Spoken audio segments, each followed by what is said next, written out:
nosso colega doutor Tarcísio Oliveira Silva. Inicialmente, eu quero cumprimentar o Tarcísio, parabenizar pela promoção do evento, viu, Tarcísio? E cumprimentar também o nosso palestrante da noite, o doutor Richard Wilson Jamberg, juiz do trabalho, aqui do TRT da 2ª Região, professor, coautor do livro de execução trabalhista na prática, juiz titular da primeira vara de Suzano, correto? Deixa eu dar só uma orientação. Eu peço para que todos coloquem lá via chat, por gentileza, o nome completo e o e-mail, tá bom? Para a nossa confecção dos certificados, tá? Aqui também vocês podem colocar o nome de usuário para ficar fácil a identificação, e o prazo para a confecção do certificado ele é de 60 dias. Tá? Doutor Jorge, obrigado pelo aceite do convite, pelo prestígio à nossa subseção. Richard. Doutor Jorge, não, perdão, doutor Richard, desculpa a falha aqui no roteiro, eu esqueci de citar que essa nossa palestra, ela tem o apoio da Comissão de Cultura e Eventos, que é presidida pelo doutor Jorge Alberto, e aí, desculpe pelo equívoco aqui, doutor Richard, eu agradeço o prestígio, tá, com a nossa subseção, a atenção dispensada, o aceite do convite. A gente sabe aí que são muitas as atribuições, né? Estamos voltando, Vossa Excelência estava comentando aqui nos bastidores aí todos os percalços, né, desse retorno às audiências na data de hoje. E até pelo dia de hoje difícil, a gente agradece mais ainda aí a atenção com a nossa subseção. Estamos muito felizes. Tenho certeza que teremos uma palestra muito proveitosa, e eu vou, antes de passar a palavra para Vossa Excelência, passar a palavra para o Tarcísio, nosso presidente da comissão, também para que tesse algumas considerações. Muito boa noite a todos os colegas. Obrigado por vir e prestigiar e também por buscarem conhecimento. Doutor Richard, muito obrigado por vir prestar um pouquinho desses seus conhecimentos e desfrutar dessa noite com os nossos colegas aqui da Praia Grande, né? Esse tema que nós vamos abordar aqui hoje é muito interessante para nós que atuamos na área do direito do trabalho, porque para ir além daquele sistema, né, do Sisbajude, Arisp e Renajude, né? E aí você chegou depois, o que fazer? Então é isso que nós trouxemos para essa palestra de hoje, para que ele possa explanar sobre as demais ferramentas que é utilizado no direito do trabalho, né? E assim, quem sabe, a gente consiga conquistar o tão sonhado busca do patrimônio e receber e finalizar um processo. Mais uma vez, agradeço imensamente a presença do Dr. Richard e esse prestígio, e aos colegas, em especial, vejo aqui muitos colegas que atuam no dia a dia do direito do trabalho, até mesmo aqueles já mais experientes. Então, a gente espera trazer um pouquinho de conhecimento durante essa noite. Muito obrigado. Passo a palavra para o Dr. Richard.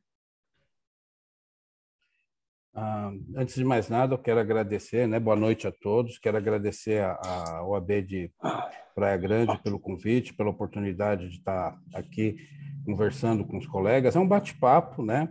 Eu não gosto muito de muita formalidade, eu sou assim mais, vamos dizer, liberal, né? E Praia Grande eu já tive algumas passagens muito pontuais como juiz substituto, uma comarca muito gostosa de se trabalhar. Infelizmente, para mim, muito longe, então até, né, a ideia era até que a gente fosse de forma presencial aí, mas eu fiquei com receio por conta da pauta, né, e aí depois ainda veio a determinação do tribunal agora de fazer tudo as audiências presenciais, né, então foi realmente Hoje iniciei as audiências presenciais e vou falar, o computador não me aceitava, o computador do fórum, para ele eu não existo mais. Não aceita meu login, não aceita meu certificado, não aceitava absolutamente nada. Passei o dia fazendo audiência com o técnico da TI do lado para conseguir ali fazer alguma coisa.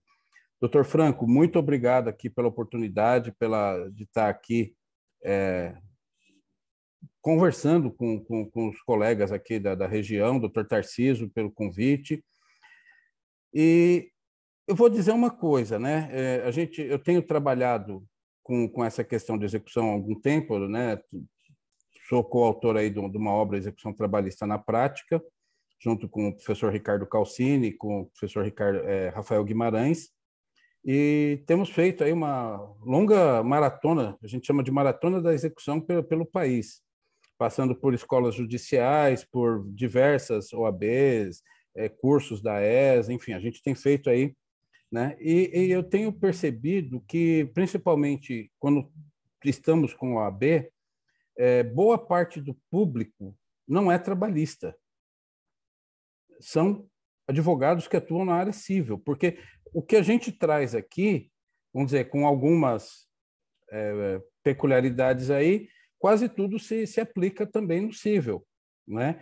Então, muitos advogados civilistas, né, vamos dizer assim, nós somos os trabalhistas, aí tem os civilistas ali, muitos civilistas participam, interagem, ficam perguntando, ficam querendo saber, porque eles também têm essa dificuldade da execução lá na justiça comum, né? Então, é um tema bastante complexo. Eu fiz uns slidezinhos aqui. Recentemente, eu fiz uma exposição parecida com a que vou fazer hoje e levei 3 horas lá no Amazonas. Hoje eu sei que meu tempo é mais... foi num evento da magistratura lá do TRT-11, mas hoje o nosso tempo aqui é mais enxuto, então eu vou ser um pouquinho mais dinâmico aqui na abordagem aqui, para deixar um tempinho ainda para a gente fazer um bate-papo aí ao final, né? O doutor Franco falou, quem quiser deixar a câmera fechada, tal. No finalzinho, só ali no finalzinho, os 30 segundos finais ali, né? A gente puder abrir o vídeo, fazer aquela fotozinha, né? Para o evento ali, né? Eu gosto disso, gosto de interação, mas até como eu vou imprimir uma dinâmica um pouco mais acelerada, então a gente deixa mais para bater um papo aí sobre as questões, pode até enviando alguma coisa pelo chat, ao final a gente reserva alguns minutinhos para tratar aí. Vou compartilhar aqui.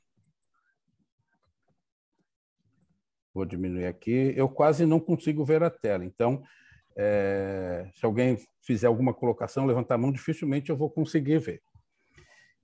Nós vamos trabalhar hoje aqui com o tema das ferramentas eletrônicas, né? A gente põe aqui o uso das ferramentas eletrônicas para a efetividade da execução. Ferramenta eletrônica vai resolver a execução? Não. A ferramenta eletrônica vai ser uma ferramenta, como o nome diz, é um mecanismo para que façamos a investigação patrimonial, a pesquisa patrimonial. E, além dessa pesquisa patrimonial, a gente sempre trabalha aí nos cursos que a gente faz, toda a parte de blindagem, que isso aqui é muito relacionado com blindagem patrimonial e mecanismos aí jurídicos também da gente pôr isso em prática no processo para fazer, como disse o doutor Tarcísio, trazer ali o alvará, né, que é o momento máximo, né, do processo para o advogado, espeça seu alvará, né, aquele momento mágico. Então, vamos falar um pouco sobre pesquisa patrimonial, começo falando um pouco, e aí eu trago aqui o conceito que nós trabalhamos lá no nosso livro de pesquisa patrimonial, né? Investigação patrimonial. E a gente começa citando o dicionário, né? O vocábulo investigar significa o quê? Pesquisar, seguir vestígios, pistas, fazer diligências, procurar de forma metódica, através de observação minuciosa, com o objetivo de descobrir algo. Vou falar aqui para vocês, a gente tem um roteirozinho, né? É muito comum, né? O doutor Tarcísio comentou, fez lá o Cisbajude, Renajude, Arispe, negativo, diga o autor, e agora? Né? É muito comum, vem uma petição, quero Simba, quero... A gente fala, calma, gente. A gente tem que perceber isso aqui, olha, essa forma metódica e uma observação minuciosa. Então, a gente tem que ir seguindo a questão aqui, a investigação, a gente vai crescendo, vai seguindo ela passo a passo para a gente conseguir chegar a alguma coisa. E aí vem agora mesmo a nossa definição, define-se investigação patrimonial como método de levantamento de informações visando localizar bens, direitos e valores. É o nosso famoso BDV. Toda hora vamos falar em BDV, BDV, BDV. Tem algumas ferramentas que vão vir lá, BDV, BDV. O que é BDV? Bens, direitos e valores. Em nome do investigado ou ocultado por pessoas interpostas.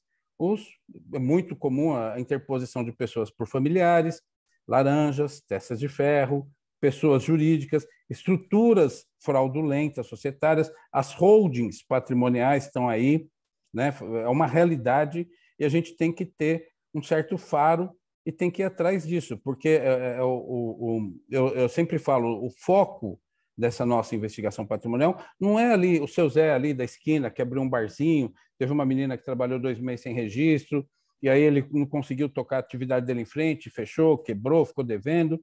Enfim, não é esse. O nosso foco é aquele grande devedor, aquele que tem dinheiro, mas que você procura e não acha nada. O patrimônio dele está todo oculto.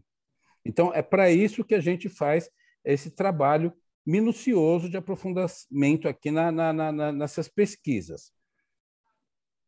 E, né, como que isso vai ser instrumentalizado na execução trabalhista? Essa pesquisa patrimonial, a gente vai seguir rastros, pistas, como isso, né? E a resposta é basicamente o uso das ferramentas eletrônicas, tá certo? Essas ferramentas, né, são instrumentos aí tecnológicos que já existiam e que, vamos dizer, agora, principalmente após a Covid, com toda essa questão do distanciamento, da evolução tecnológica, né? Experimentamos aí em 2 anos uma evolução que acho que levaremos mais uns 10 para chegar, né? E essas ferramentas, num modo geral, em grande parte delas, são de uso restrito ao judiciário.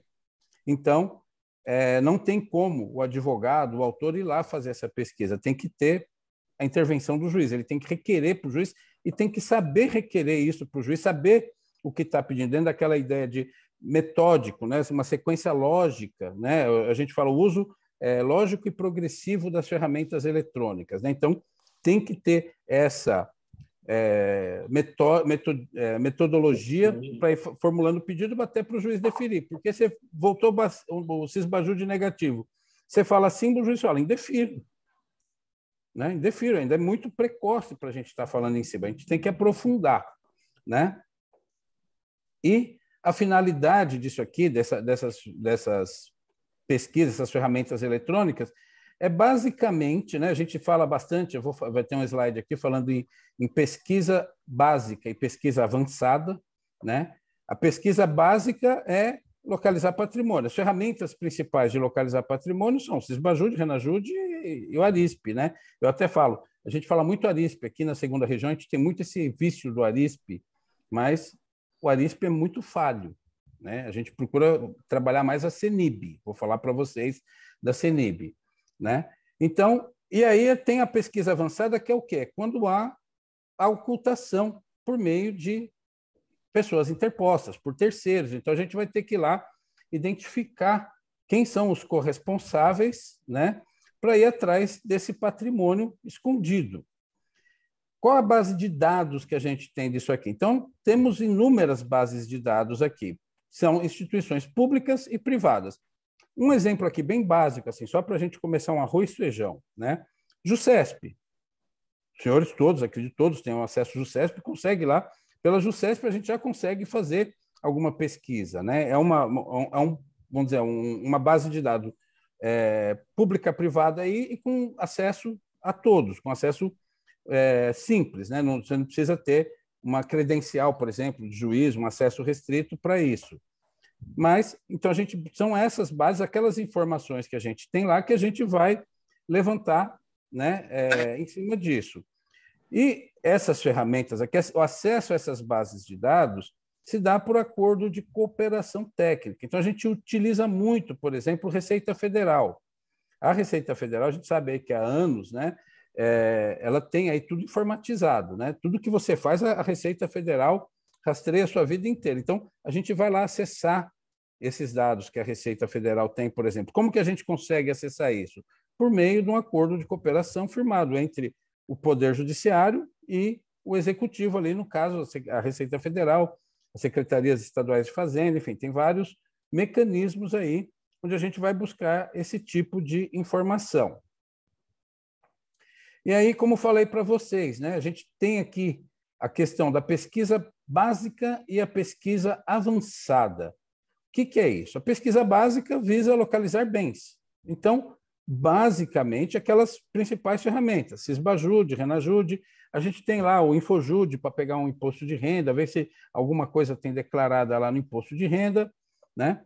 E temos aí também a avançada. Essa avançada, a finalidade já é mesmo quebrar a blindagem patrimonial, é achar patrimônio escondido, né? Então, a gente vai lá buscar um patrimônio que está em nome de pessoas interpostas ou, né, que se usam de estruturas societárias fraudulentas, aquelas empresas de fachada, as holdings, que é uma grande realidade. Então, como que a gente vai, né? Por exemplo, aqui algumas ferramentas de pesquisa avançada. O Infojude DOI, né? Que eu vou falar para vocês aqui, o DOI é muito mais amplo, muito mais importante do que o imposto de renda. Vou explicar o porquê. E o CRC Jude. Muitos aí acho que talvez nunca nem ouviram falar desse CRC Jude. O que é esse CRC Jude? Vamos falar também. E aí já vamos adentrando aqui agora mesmo no painel aqui de ferramentas, mas não sem antes falar do nosso roteirinho básico aqui, né? O que a gente fala, o uso lógico e progressivo das ferramentas eletrônicas. Então aqui nós temos uma régua, né? Horizontal e vertical. Então a gente vai fazendo esses caminhos aqui. Então aqui tem um mapa, né? Normalmente eu perco nesse slide aqui, eu perco aí quase uma hora. Não vou perder tudo isso com vocês, aqui eu vou procurar ser um pouco mais sintético, né? Para a gente conseguir alguma coisa. Então, vamos lá, a gente começa aqui de trás, né? A empresa é o devedor principal, aquela que está lá no título executivo, né? Então, etapa 1, vamos fazer o Sisbajude, Renajude, Cenib e Arisp, né? Depois vou falar lá do Cenib, né? Cenib/Arisp. Eu uso muito os dois, né? O Arisp traz uma resposta mais rápida, mas o Cenib traz uma resposta muito mais aprofundada, né? Deu negativo? A gente tem outros caminhos aqui, né? A etapa 2 tem aquela parte de negativação, né? Já são medidas executivas indiretas. E eu falo aqui, medidas executivas indiretas típicas. Por que típicas? Porque são tipificadas na legislação, são previstas na legislação. E a principal mecanismo aqui é o protesto extrajudicial, que a gente não vê muito na prática, né? Lá por volta do ano 2009, 2010, o TRT de São Paulo tinha um convênio com os cartórios, que era o protesto online, né? E aí esse convênio acabou extinguindo, tinha muita crítica, muita gente falava, não pode protestar a sentença, havia uma grande discussão aí sobre a sentença ser um título passível de protesto extrajudicial ou não, né? E veio o novo CPC prevendo lá no 517, olha, decorrido o prazo para pagamento voluntário ali da obrigação do 523, pode ser levado a protesto. E a CLT veio lá com a reforma trabalhista, ela tem um ponto negativo e um ponto positivo, né? Eu falo que nem tudo na reforma trabalhista é tão ruim quanto a gente fala. Tem alguns pontos positivos, tem muitos negativos, mas tem alguns positivos. Ela tipificou, né? Ela acabou com a discussão do protesto, porque está lá previsto, no 883A, lá da CLT, está lá previsto a possibilidade, junto com o BNDT, do protesto extrajudicial de sentença. Aí vocês falam, mas protesto é mais trabalhoso, levar em cartório, por que não faz Serasa Ajude? Né? Serasa Ajude faz lá pelo convênio rapidinho, não tem trabalho nenhum, né? O resultado é o mesmo? Pergunto, né? O resultado é o mesmo? A gente fazer um Serasa Ajude, um protesto, né? O Serasa Ajude, num passado aí, não muito distante, cerca de uns 20 anos atrás aí, quem tinha restrição no Serasa não conseguia fazer nada. Hoje em dia, restrição no Serasa não é mais impedimento para mais nada. Tanto que a Serasa Experian, né, ela tem buscado ali, ela tem um grande lobby no Congresso, ela quer que aprova um projeto de lei para tornar ali, trazer para o Serasa as mesmas consequências do protesto, né? O protesto extrajudicial para a FEBRABAN, por exemplo, né, ele tem uma questão ali de um risco presumido. O cliente que tem um protesto é risco presumido, não é interessante para o banco. O banco já corta linha de crédito, corta cartão de crédito. A gente fala, vamos bloquear o cartão de crédito lá pelo 139 do CPC. Aí eu falo, é um baita trabalhão, vem mandado de segurança, vem um monte de coisa, quando a gente podia usar uma medida típica. O protesto já traz essa consequência. Se o devedor tem uma vida financeira ativa com banco, ele depende de banco, um protesto para ele é uma bomba, porque o gerente vai ligar para ele e vai falar: amigão, você tem 5 dias aí para resolver isso, senão até a sua conta a gente vai encerrar. Né? Porque lá no contrato de conta bancária tem cláusula lá que o banco pode encerrar unilateralmente a conta por desinteresse comercial. Qual é o desinteresse comercial? Por exemplo, um cliente de alto risco. E para os bancos, um cliente com protesto extrajudicial é um cliente de alto risco. Então, a gente sempre fala, olha, vamos tentar, né? A gente estimula a utilização desse mecanismo, o protesto, porque ele acaba dando bons resultados. Depois, ampliação da cadeia dos corresponsáveis. Deu errado lá, né? Veio o Cisbajude, Renajude, Cenib, Arisp, tudo negativo, né? Independente de fazer a 2 ou não, a gente pode começar a falar da 3. Né? Então, vamos partir. Tem um devedor subsidiário, eu vejo a gente brigando tanto, né, na fase de conhecimento, recurso, vai até o TST, boa parte dos processos do TST está lá discutindo responsabilidade subsidiária, se dá, se não dá. Aí, quando chega na execução, todo mundo esquece lá, deixa o subsidiário dormindo quase ali. Né? Então, tem que ir em cima do subsidiário. Né? Um detalhe aqui no canto esquerdo aqui da tela que eu já ia esquecendo. Quando for fazer pesquisa, principalmente Cisbajude, Renajude, Arisp, é importante pedir ali, né, que se faça a inclusão do CNPJ de matriz e filiais. Tá? Nós já identificamos casos, não vou falar aí de banco, né? Um Banco Itaú, quantas filiais tem um Banco Itaú? É algo, né, complicado. Casa Bahia, Magazine Luiza, essas grandes empresas, não tem por que fazer isso, até porque normalmente eles não dão trabalho na execução, na parte de garantia do juízo. Eles vão dar trabalho discutindo o cálculo, enfim. Mas a parte de garantia da execução, a gente não tem muita complicação. Mas tem empresas aí que, para ocultar patrimônio, cria uma filial de fachada, uma filial que não tem nada, não existe, não tem nenhum empregado, não tem nenhuma atividade econômica, mas todo o movimento bancário está nessa filial, veículos está nessa filial, patrimônio, algum patrimônio que vai estar tudo nessa filial. Essa filial não aparece em lugar nenhum, ninguém sabe que ela existe.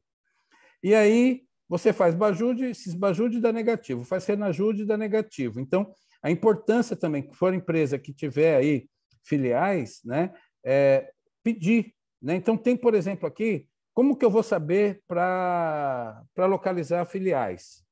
Como eu vou saber se essa empresa tem alguma filial ou não? A gente tem aqui um pouquinho mais abaixo aqui, fontes abertas de pesquisa, um quadradinho verde ali. Casa dos Dados, transparência.cc. Não sei se os senhores conhecem, se alguém já utilizou, né? Principalmente esse Transparência CC. É um site aberto, as informações dele são lícitas, não são nada ilícitas, é dentro da política de transparência do governo que ele tem acesso. Né? E você vai lá, você coloca, por exemplo, o CNPJ. Vai começar a aparecer tudo que é sócio que tem daquela empresa, os sócios, quem são sócios daqueles sócios, vai aparecer várias informações, e se, por exemplo, tiver várias filiais, você identifica ali as filiais, né? E aí você pede, na petição, pede, olha, requer também que as pesquisas sejam feitas levando-se em conta todos os CNPJs das filiais. Isso eu estou falando de empresa que tem 4, 5, até 10 filiais, né? Que grandes empresas não tem muito sentido. Posso fazer isso juridicamente? Eu tenho fundamento para fazer isso? Eu posso entrar lá? Mas essa empresa não está no título executivo, e agora? Como que eu vou pegar aquela filial? Tem como escapar disso? Vou falar, isso já assim, doutrinariamente, isso é bem tranquilo. Matriz e filial é uma coisa só. Matriz e filial é empresa única. Né? Então, não há distinção. E isso é matéria tratada pelo STJ, lá em sede de recurso repetitivo, tema 614, que está falando, inclusive, esse tema 614, da penhora de conta de uma filial. Esse tema 614 é específico nisso. Então, sempre que for pedir essas pesquisas, tem filiais, pede para incluir os CNPJs das filiais, porque, repito, teve um caso concreto, não achava nada. Fez um Renajude, colocou todas as filiais, achou 7 veículos em uma filial. E essa filial era uma filial fantasma. não tinha nenhum empregado, não tinha nenhum nada, mas nessa filial tinha 7 veículos registrados lá, no 005, tracinho, vírgula, alguma coisa, né? Estava lá a frota de veículos da empresa, que ninguém localizava em lugar nenhum. Então, a importância disso também. Tá? Então, passou isso, né? Foi lá, não tem subsidiário.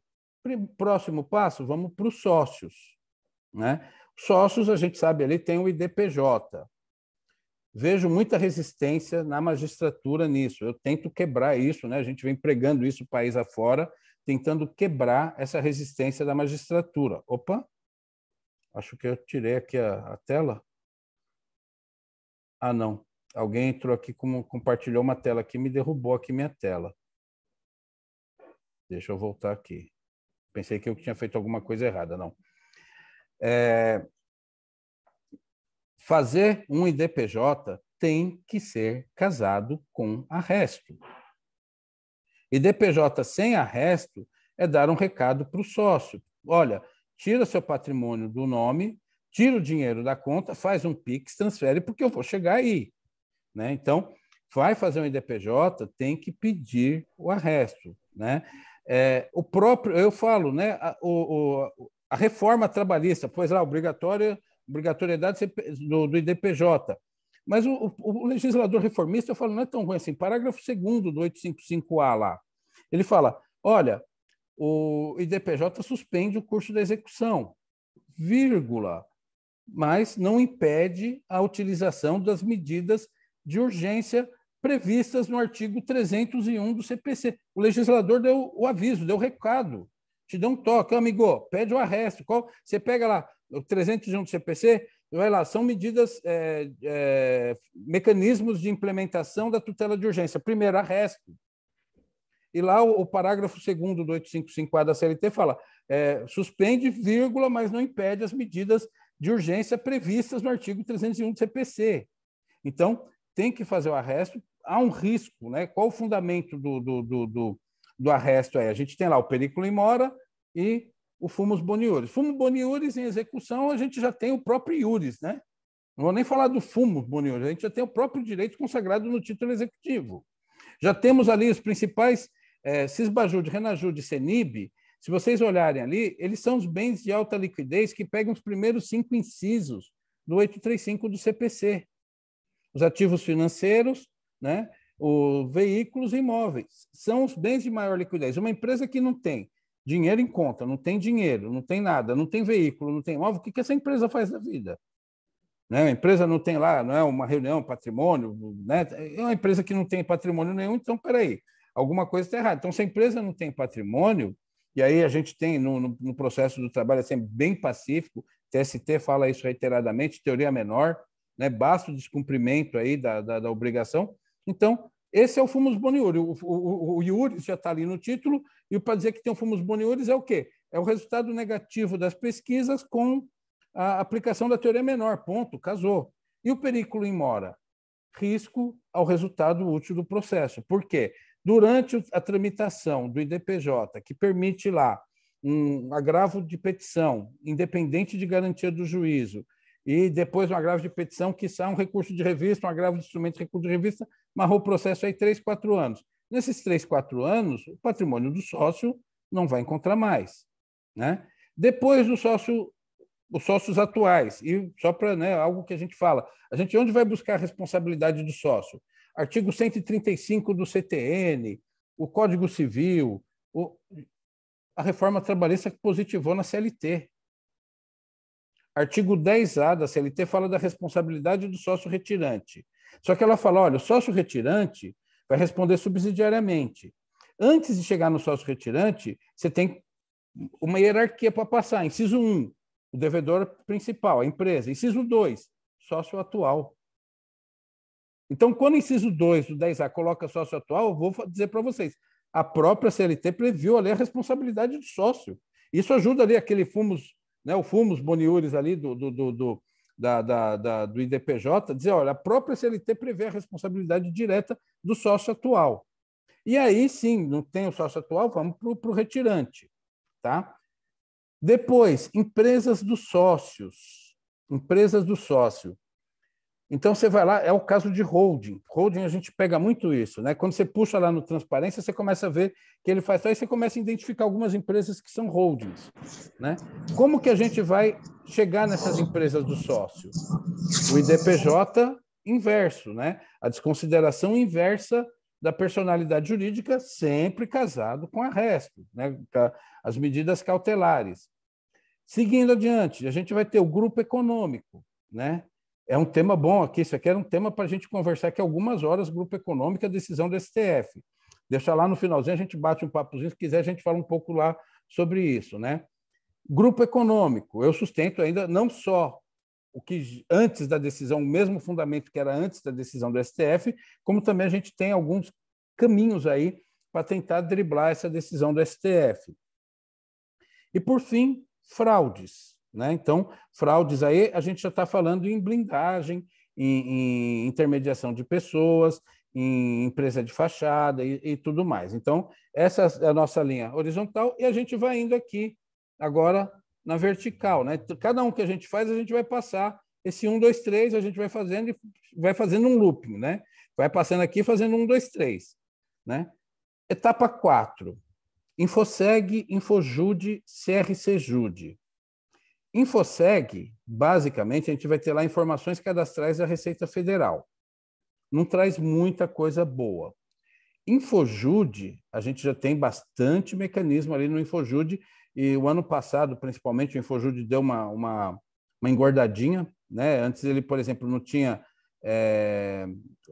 o Decred, não tinha DOI, não tinha alguns mecanismos que a gente vai falar aqui. A gente tinha que requisitar via ofício para a Receita Federal, né? Agora a gente tem esse no próprio Infojude. E o CRCJude. O que é esse CRCJude? CRCJude é para identificar registros civis, né? Aqui no TRT, você encontra ele, né? O pessoal fala, eu já vi juiz indeferir, falando, o TRT2 não tem convênio com o CRCJude. Mentira. Não é que é mentira. Desconhecimento do juiz. Porque ali tem um convêniozinho que fala o ARPEN, que é a Associação dos Registradores ali, né? E notários. E por esse ARPEN, lá dentro tem o CRCJude. Aí você clica ali no CRCJude. Serve para quê? Para identificar cônjuge, né? Já pararam para pensar aquele sócio, né? Que você fez o IDPJ sem o arresto. Ele foi e transferiu tudo que tinha para a conta da mulher, né? Ou do marido, né? Enfim, transfere tudo para lá. E aí você está lá pesquisando sócio e não acha nada. E está lá tudo no nome do cônjuge, né? Então, tem a possibilidade aí, o 790, inciso 4 do CPC, permite que se alcance o cônjuge aí, né? Tem alguma discussão jurídica aí, doutrinária, a gente sustenta o seguinte, por conta da própria, principalmente quando estamos falando em casamento, pelo regime da comunhão parcial, que é a regra no país, ou a universal, todos os bens se comunicam, não é isso? Adquiridos na constância do casamento. Então, tudo que a empresa, que o sócio, vamos dizer ali, com a empresa, trouxe de proveito financeiro, incorporou-se ao patrimônio da família e a própria ameação do cônjuge. Então, também, e aí o 1558 do Código Civil, se eu não me engano, que vai falar isso, e o 1663 do Código Civil, no parágrafo 1º, se não me engano, ele vai dizer, olha, na partilha de bens entram ativo e passivo. Então, as dívidas feitas também respondem, né? E essa utilização do cônjuge é uma forma de fraude, a gente já identificou, né? Utilizar o cônjuge como você registra todo o patrimônio no nome do cônjuge, dá cara a tapa lá, pode pesquisar meu aí, você não vai achar nada, por quê? Está tudo no cônjuge. Então, e como que a gente vai identificar o cônjuge do sócio? Você pega o contrato social lá do processo, você fuça ali de tudo que é lado, você não acha. E aí? Então, você fala, olha, você pede para o juiz, né, para utilizar essa ferramenta CRCJude, que é dentro do ARPEN, né, para fazer essa consulta. Basta ali você preencher ali o nome da pessoa, né, então você põe o nome do sócio e pesquisa. Ele aparece ali. Se for uma pessoa que tem um nome comum, muitos homônimos, é importante também, às vezes, pôr o CPF. O ruim de pôr o CPF é que, às vezes, ele dá um falso negativo, né? Às vezes você põe o CPF e ele não aparece nada, porque alguns registros antigos ainda não aparece o CPF. Então, a gente sempre recomenda fazer a pesquisa primeiro pelo nome, né? Se for um nome muito comum, vamos pôr aqui José Carlos da Silva, tem bastante aí, então aí talvez sim pôr um CPF, porque senão você vai ficar ali muito tempo e não vai conseguir localizar. E aí você identifica e o juiz, com um clique, requisita, vem no e-mail corporativo do juiz a certidão de casamento. Aí você junta lá a certidão de casamento, o regime de bens, data do casamento, você já fala, olha, isso aqui foi adquirido na constância do casamento, entra na partilha, responde também. Né? Então, aí a gente traz essa questão dos 790, inciso 4 do CPC, nessa linha, para o cônjuge. E ainda temos outros caminhos, né? Além dessas ferramentas, que são ofícios. Né? A gente pode pedir ofício, por exemplo, para a SUSEP. Né? A gente tem lá a questão lá, aquelas planos de previdência aberta, que são, na verdade, investimentos, né? Que a pessoa pode chegar e resgatar.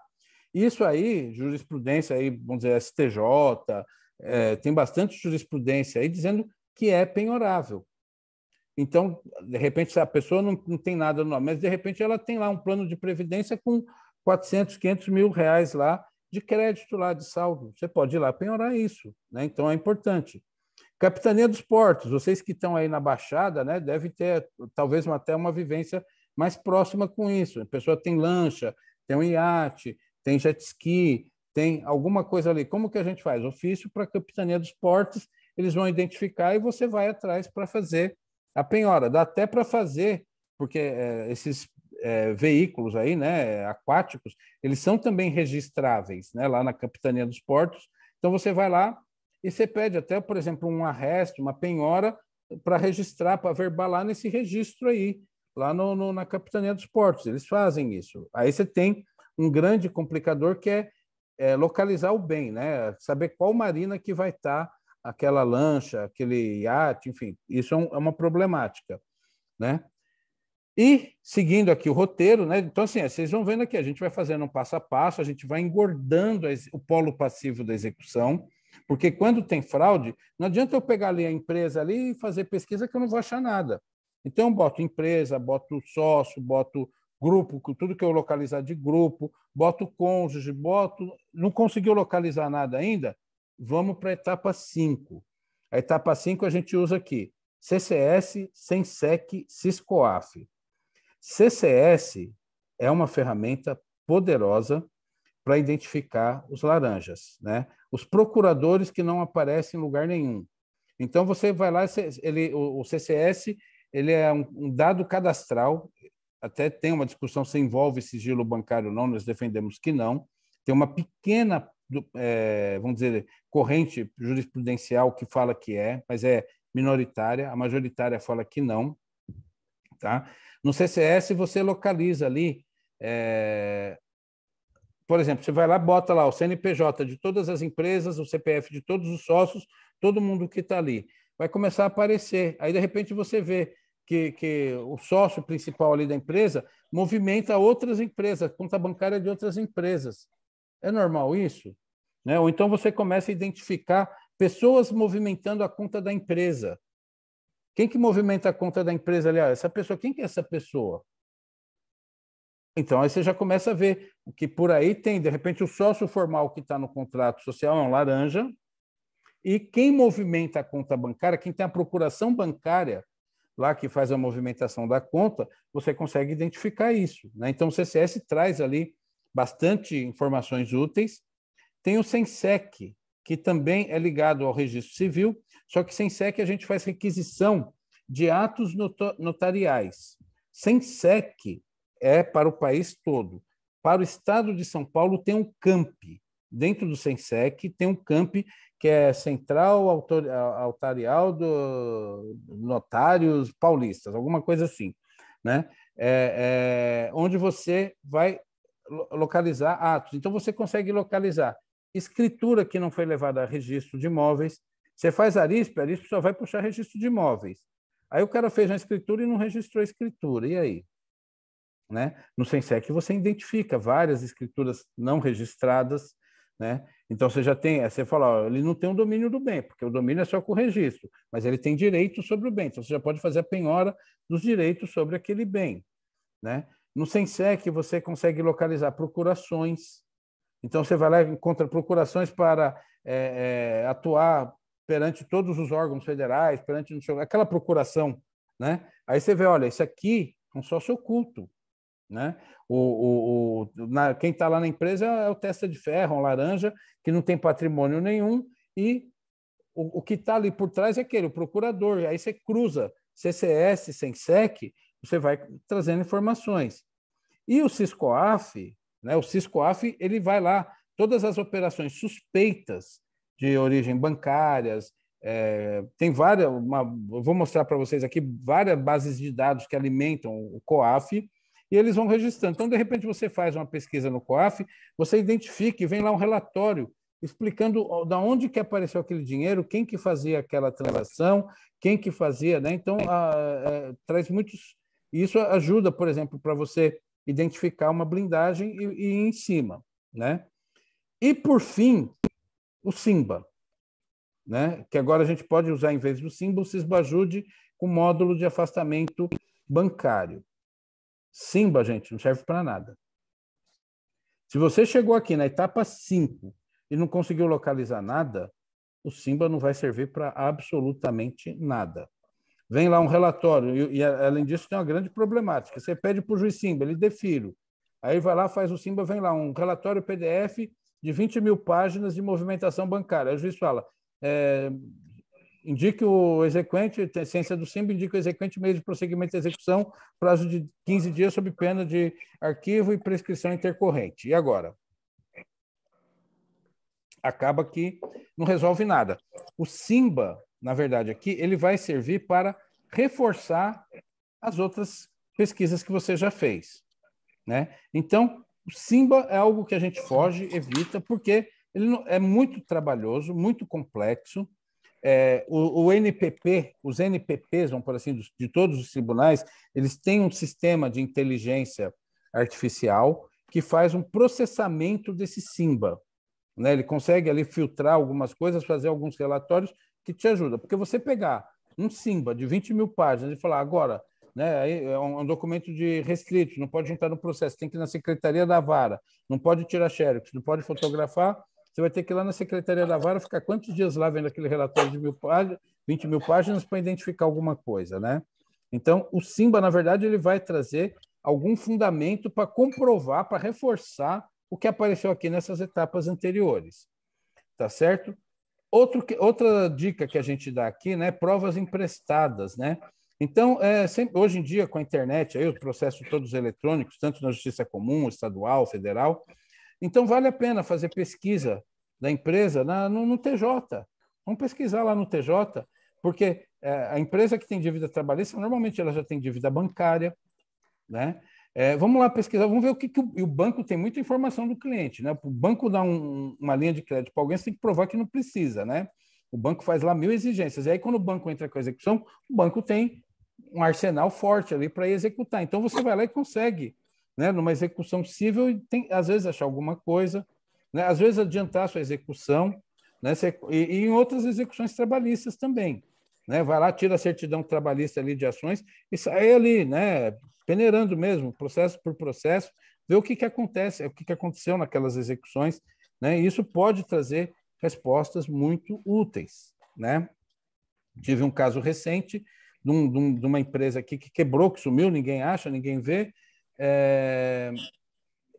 Essa pessoa aí, eu comecei a desconfiar ali que começou a aparecer no CCS uma pessoa ali cotitular. Eu falei, quem tem conta conjunta? Né? E apareceu uma pessoa com conta conjunta no CCS. Só que era um CCS de 800 páginas. Essa pessoa apareceu umas 3, 4 vezes. Aí você fala, e agora? Né? Eu falei, essa pessoa aqui está me parecendo um companheiro. Né? E depois o reclamante veio e me trouxe, olha, em outros processos trouxe até a petição de acordo do divórcio do cara, de 20 anos atrás, que na petição de divórcio ele declarava que vivia em união estável com essa pessoa que apareceu no CCS como cotitular de conta bancária. Né? Ou seja, aquela minha suspeita foi confirmada ali. E, por um acaso, a empresa, ali, uma das empresas, uma holding patrimonial no meio dessas empresas, vendeu um direito aquisitivo que ela tinha de um imóvel em São Sebastião, ali, se eu não me engano, ali na Barra do Una, ali, não sei se vocês conhecem ali, um imóvel avaliado em mais de 3 milhões de reais, que ela entrou com processo de uso capião. Então, tudo isso veio o quê? Pesquisas em outros processos, não só dessas ferramentas que a gente tem de uso restrito, mas em outros processos você acaba descobrindo outras coisas. Então, é legal você ter esse tipo de informação. Vamos falar agora um pouco aqui das ferramentas aqui, em espécie, né? Eu estou me adiantando aqui, acelerando um pouquinho, para a gente poder bater um papo aí ao final. Sisbajude, né? O Sisbajude, todo mundo sabe aí, é busca de ativos financeiros, né? A gente tinha o Bacenjude, era, vamos dizer, a gestão do Sisbajude era feita pelo do Bacenjude, pelo Banco Central, e o Sisbajude passou essa gestão direto para o Judiciário agora, tá? Por força de convênio com o Banco Central, o próprio Judiciário agora que faz, já não tem mais aquela dependência, por isso que até mudou o nome, de Bacenjude, que era bem do Bacen, para Sisbajude. Tá? E no Sisbajude, o que a gente consegue? Bloqueio, desbloqueio, transferência de ativos financeiros para contas judiciais. Exemplos de ativos financeiros: conta corrente, conta salário. Pode penhorar conta salário? Né? Aquela discussão, mas a gente pode penhorar um percentual, dependendo do salário que a pessoa recebe, né? Se a pessoa recebe um salário mínimo, acho que uma aposentadoria do INSS, salário mínimo, você vai lá penhorar, né? A gente até fala, fere a dignidade do devedor, que é um salário, a pessoa viver com um salário mínimo já é impossível, né? E você vai ainda tirar menos 30% daquilo, 20%, né? Agora, se ele tem um salário de 7 mil, 8 mil, 10 mil, né? Uma conta poupança, podemos penhorar poupança? Olha, o CPC fala que poupança até 40 salários mínimos não pode. Aí eu falo, parágrafo 2º do 833, né? Para prestações de natureza alimentar de qualquer espécie, não se aplica essa restrição. Então, poupança, podemos penhorar sim poupança. Fintechs, todas as fintechs estão no Sisbajude, aí tem um segredinho. Tem até uma decisão que saiu do TRT que falou que todas as fintechs estão no Sisbajude. Errado. Fintechs com movimentação acima de 500 milhões de reais estão, sim, cadastradas no sistema financeiro, né? Fora disso, eles estão no sistema de pagamento brasileiro. Então, eles não são alcançados pelo Sisbajude e automaticamente pelo CCS, que é a mesma base cadastral.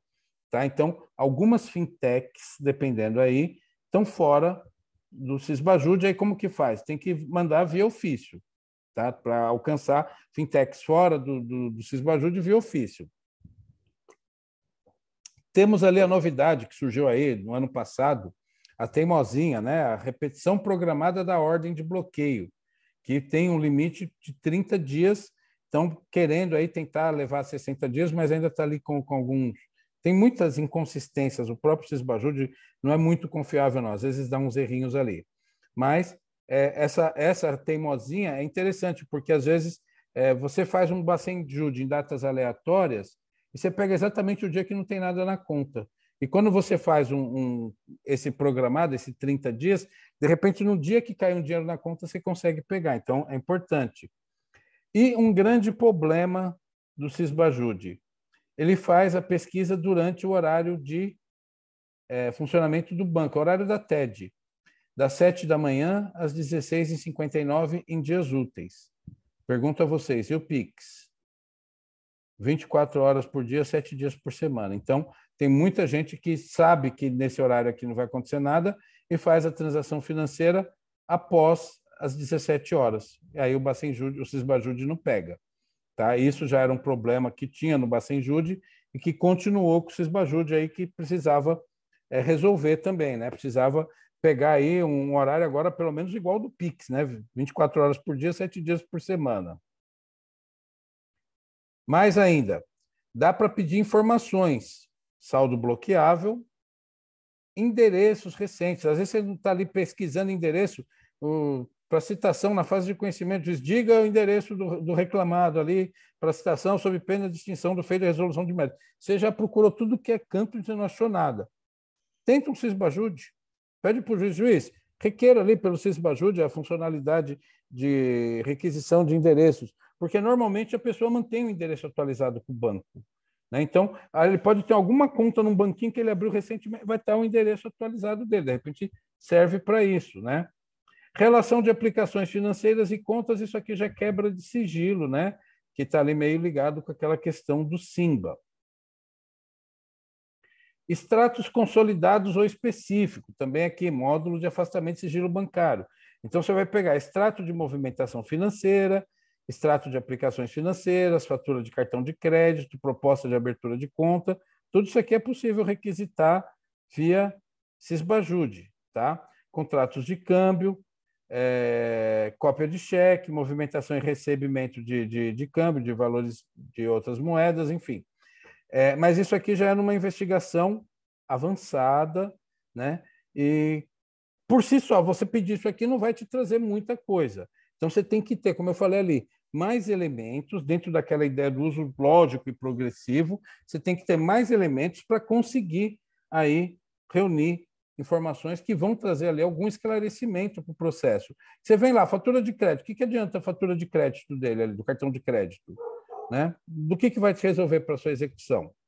Nada, né? Mas isso com outros elementos ali, né? Então, por exemplo, um sócio de empresa que não tem cartão de crédito, é comum? Está cheirando laranja. Quem é o laranja? Aquela pessoa que entra ali, consta ali no contrato social, que não tem capacidade econômica para ser empresário. Não tem nenhuma... É normal um empresário não ter um cartão de crédito, né? Então, já começa... Como eu falo, está subindo o cheiro da laranjada aí. A laranja está começando a subir o cheiro. Né? Então, são elementos. Mas isso, por isso que eu falo, a pesquisa avançada. Você tem que ter aí mais elementos para chegar a isso. Um dado que você pega aqui e acolá não é suficiente para isso.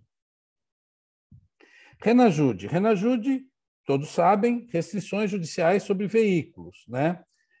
Renajude também serve para pesquisar endereço, viu? Eu já consegui localizar endereço com Renajude. E faz a pesquisa de veículo por CPF e CNPJ. Tá? Quando você coloca lá o CPF e CNPJ, se tiver algum veículo, aparece. Você clicando ali no veículo, às vezes aparece o endereço da pessoa. Eu já peguei um caso ali, que eu peguei o endereço da pessoa no Renajude. Né? E aí, a principal finalidade do Renajude é o quê? Bloqueio de veículo. Né? E aí tem 3 modalidades de bloqueio. Primeiro, que é o que todo mundo faz, não sei por quê, devia ser o que menos se faz, restrição de transferência. Vai lá para o GAEP, TRT aqui em São Paulo, os oficiais de justiça, juízes pedem lá ao GAEP para pesquisa patrimonial, o GAEP faz Renajude com restrição de transferência. Né? Restrição de transferência serve para quê? A pessoa não vai poder transferir o veículo. Se alguém for transferir o veículo, vai falar, ó, tem um bloqueio aqui, não transferem. Só. Licenciamento. Aí você já começa a dar dor de cabeça para o devedor. Ó, o seu licenciamento está válido agora. O ano que vem você já não licencia mais. Quando você bloqueia o licenciamento, automaticamente você já bloqueia a transferência também. Tá? Então, quando você põe lá restrição, licenciamento, você já bloqueia licenciamento e transferência. Você já começa a dar dor de cabeça para o devedor. E a última, circulação. Essa daí é a que eu gosto de usar.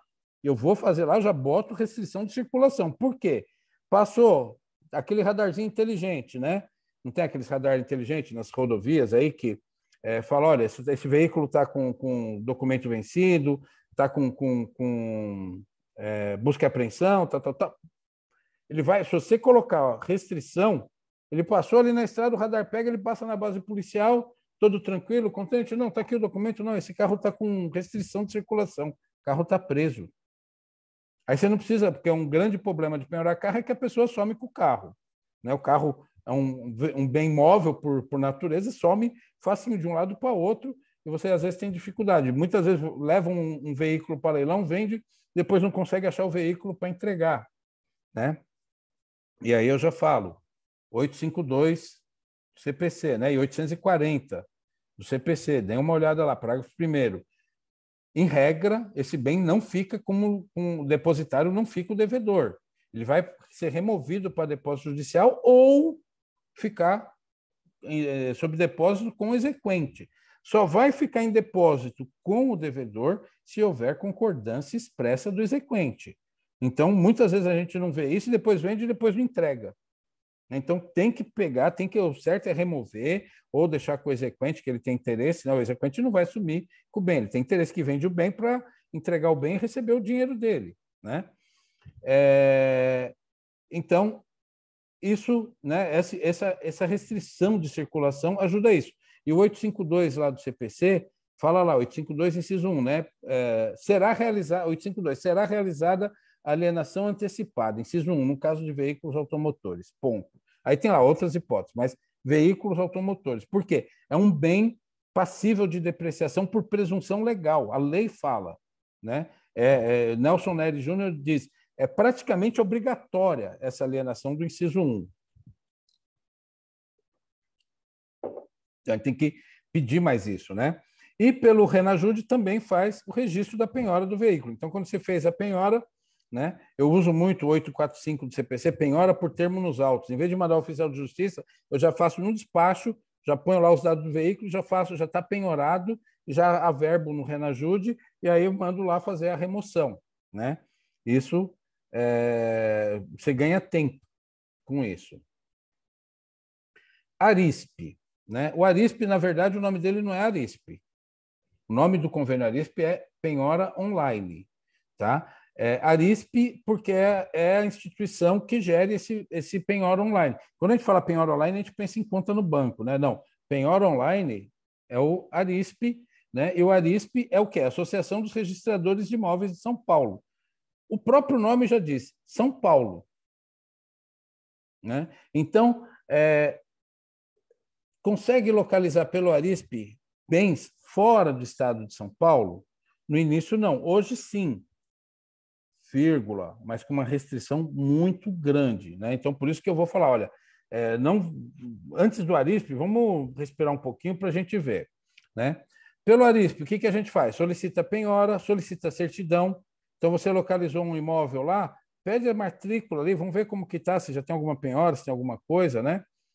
Consultar pedidos de penhora, pedido de certidão, são as funcionalidades aqui básicas do Arispe. Então, você vai lá, pesquisa bens imóveis por CPF e CNPJ, solicita a certidão digital da matrícula e registra a ordem de penhora ou arresto do imóvel. Essas são as principais funcionalidades do Arispe, do penhora online. Agora, olha o problema aqui do Arispe. Abrangência. Está vendo aqui? Esse azul um pouco mais claro aqui é onde o Arispe pega. Esse azul mais escuro está fora do Arispe.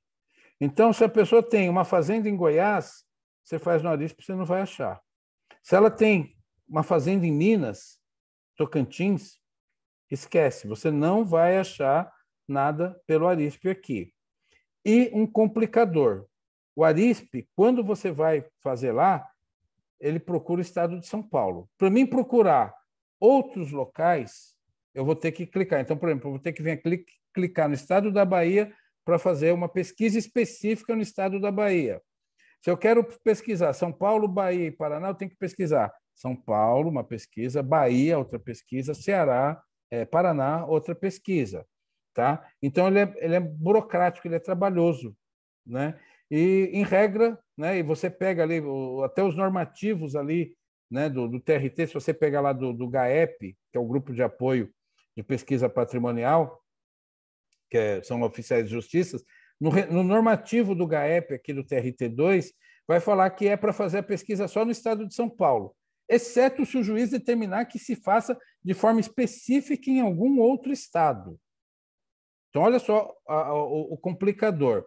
E, apesar de vocês falarem, mas agora o Arispe está pegando quase o país inteiro, né? Vou falar, nesses estados aqui, não significa que alcança o estado inteiro. O único estado que o Arispe alcança 100% é São Paulo. Os outros estados são algumas comarcas que têm, que o tabelião lá do Registro de Imóveis é associado ao Arisp.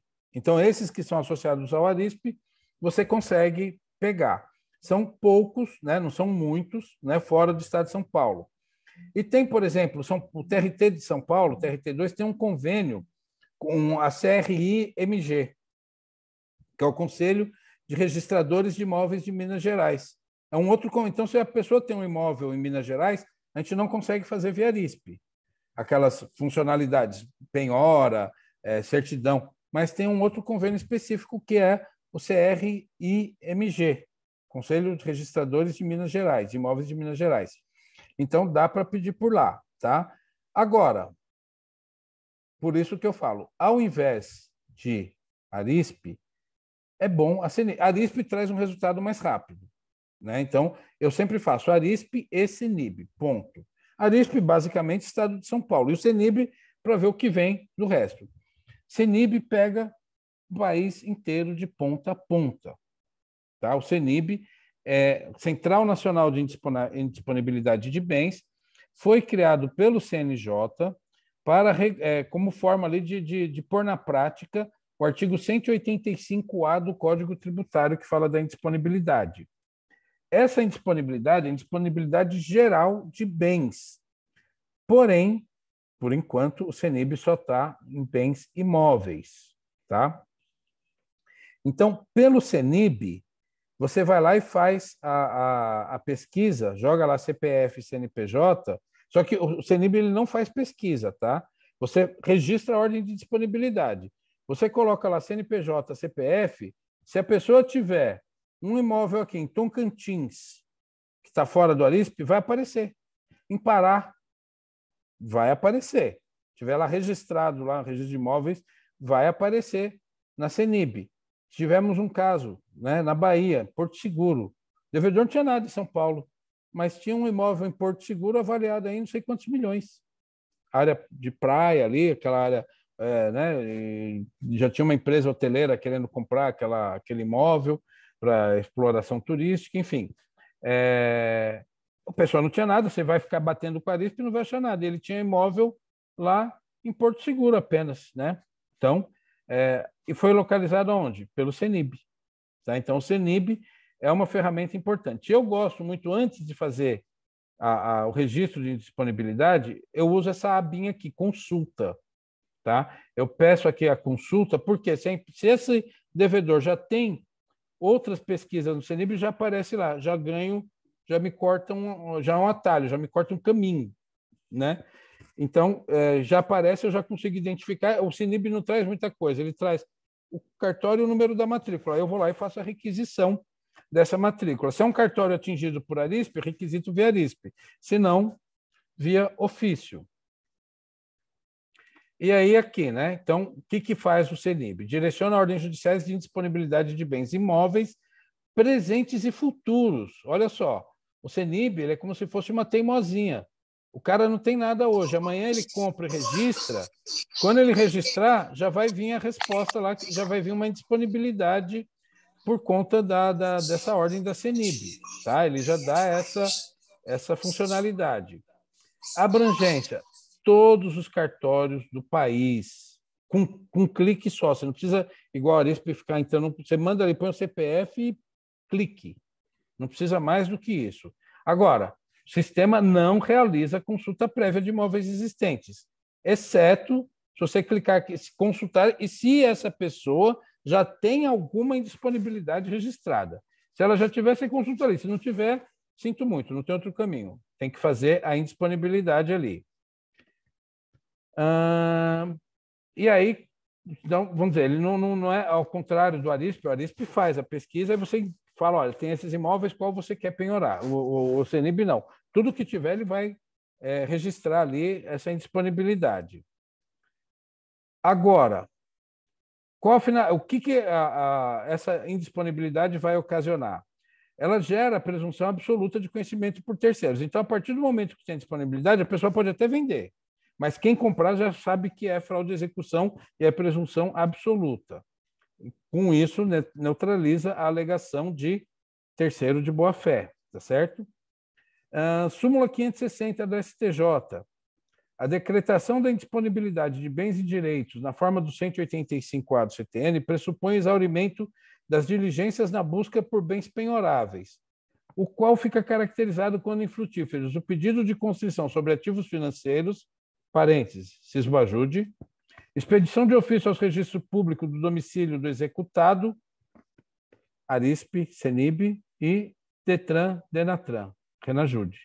Então, essa indisponibilidade de bens, né, ele tem como pressuposto que você tenha feito isso negativo. Então, você já pode tranquilamente fazer essa indisponibilidade, sem medo, mas eu vou estar tornando disponível todos os bens que a pessoa tem, né? Depois você requer a penhora e fala, olha, os outros você pode tirar a indisponibilidade.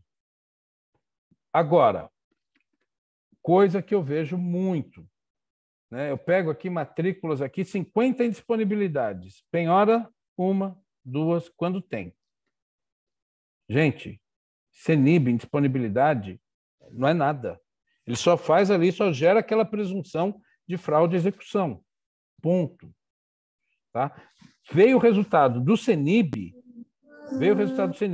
localizou lá um imóvel, ato seguinte, requer a penhora do imóvel, requer a requisição da matrícula e de ato seguinte, 845, parágrafo 1º do CPC, penhora por termo nos autos. Já faz ali no despacho a penhora, já a verba via Arispe e vamos só para fazer ali a avaliação. Mas você já está penhorado e essa penhora ela te garante o direito de prelação.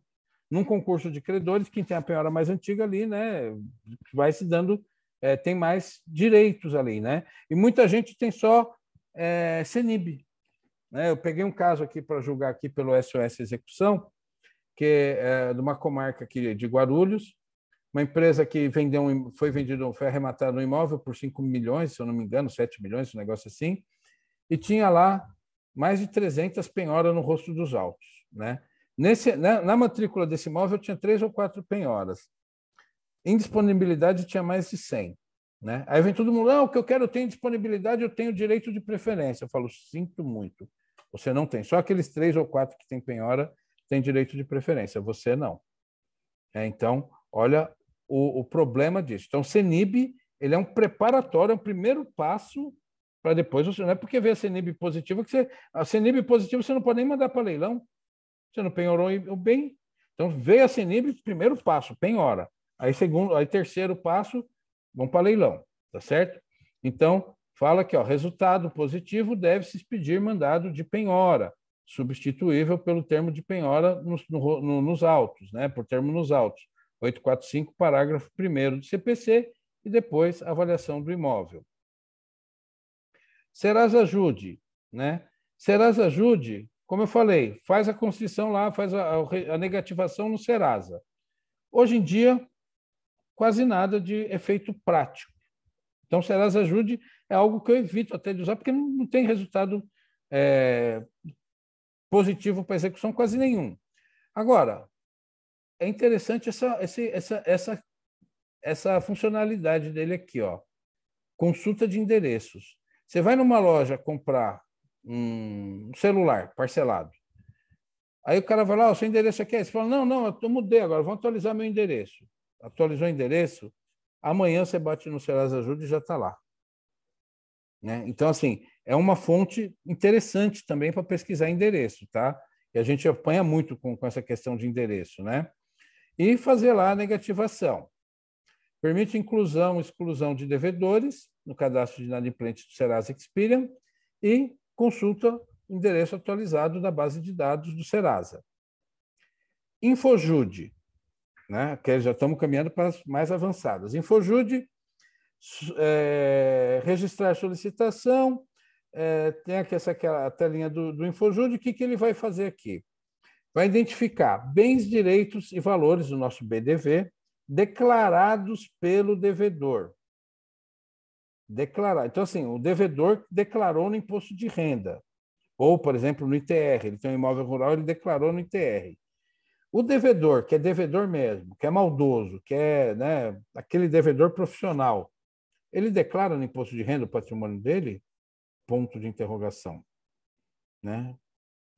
Ou então, quando ele, vamos dizer, ele declarava no passado, mas agora que ele viu que a casa vai cair, primeira coisa, deixa eu declarar imposto de renda, aí você não acha nada. Então, o imposto de renda é bom, vírgula, quando ele declara, né? Mas nem sempre. Fornece informações do responsável tributário da empresa. Isso aqui pode servir, às vezes, para a identificação de um grupo, de um laranja, de um sócio oculto, né? Empresas com contador em comum, de repente você consegue alguma coisa nisso. A DOI informa operações imobiliárias realizadas pelo devedor nos cartórios de registro de imóveis e cartórios de notas de todo o país. Essa DOI é um imposto de renda, vírgula, declarado pelo tabelião, quando você faz a escritura, ou pelo registrador de imóveis.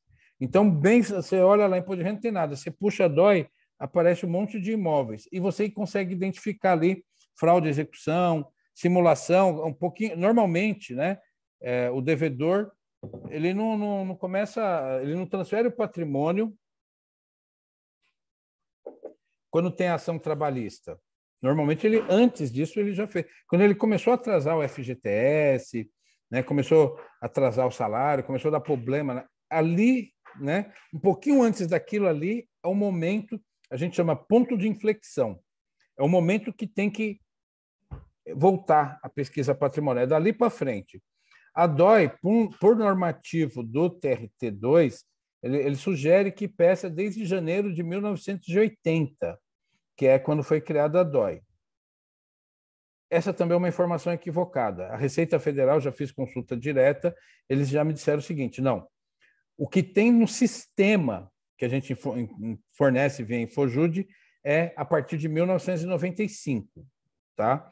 Mas já é bastante significativo, a gente tem aí 25 anos aí de informação aí, né? Então, normalmente, esse ponto de inflexão que a gente chama está ali 3, 4 anos antes da ação trabalhista. Quando você vai fazer a pesquisa, você voltou 10 anos aí no tempo, se ele tinha patrimônio ali, você vai ver, olha, que legal, ele tinha um imóvel que ele comprou em não sei quando, aquele doou para o filho, aquele vendeu para o pai, aquele vendeu para o irmão, e você consegue achar isso na DOI, pouco antes da ação trabalhista. Ah, mas aí não dá fraude de execução, mas aí dá simulação.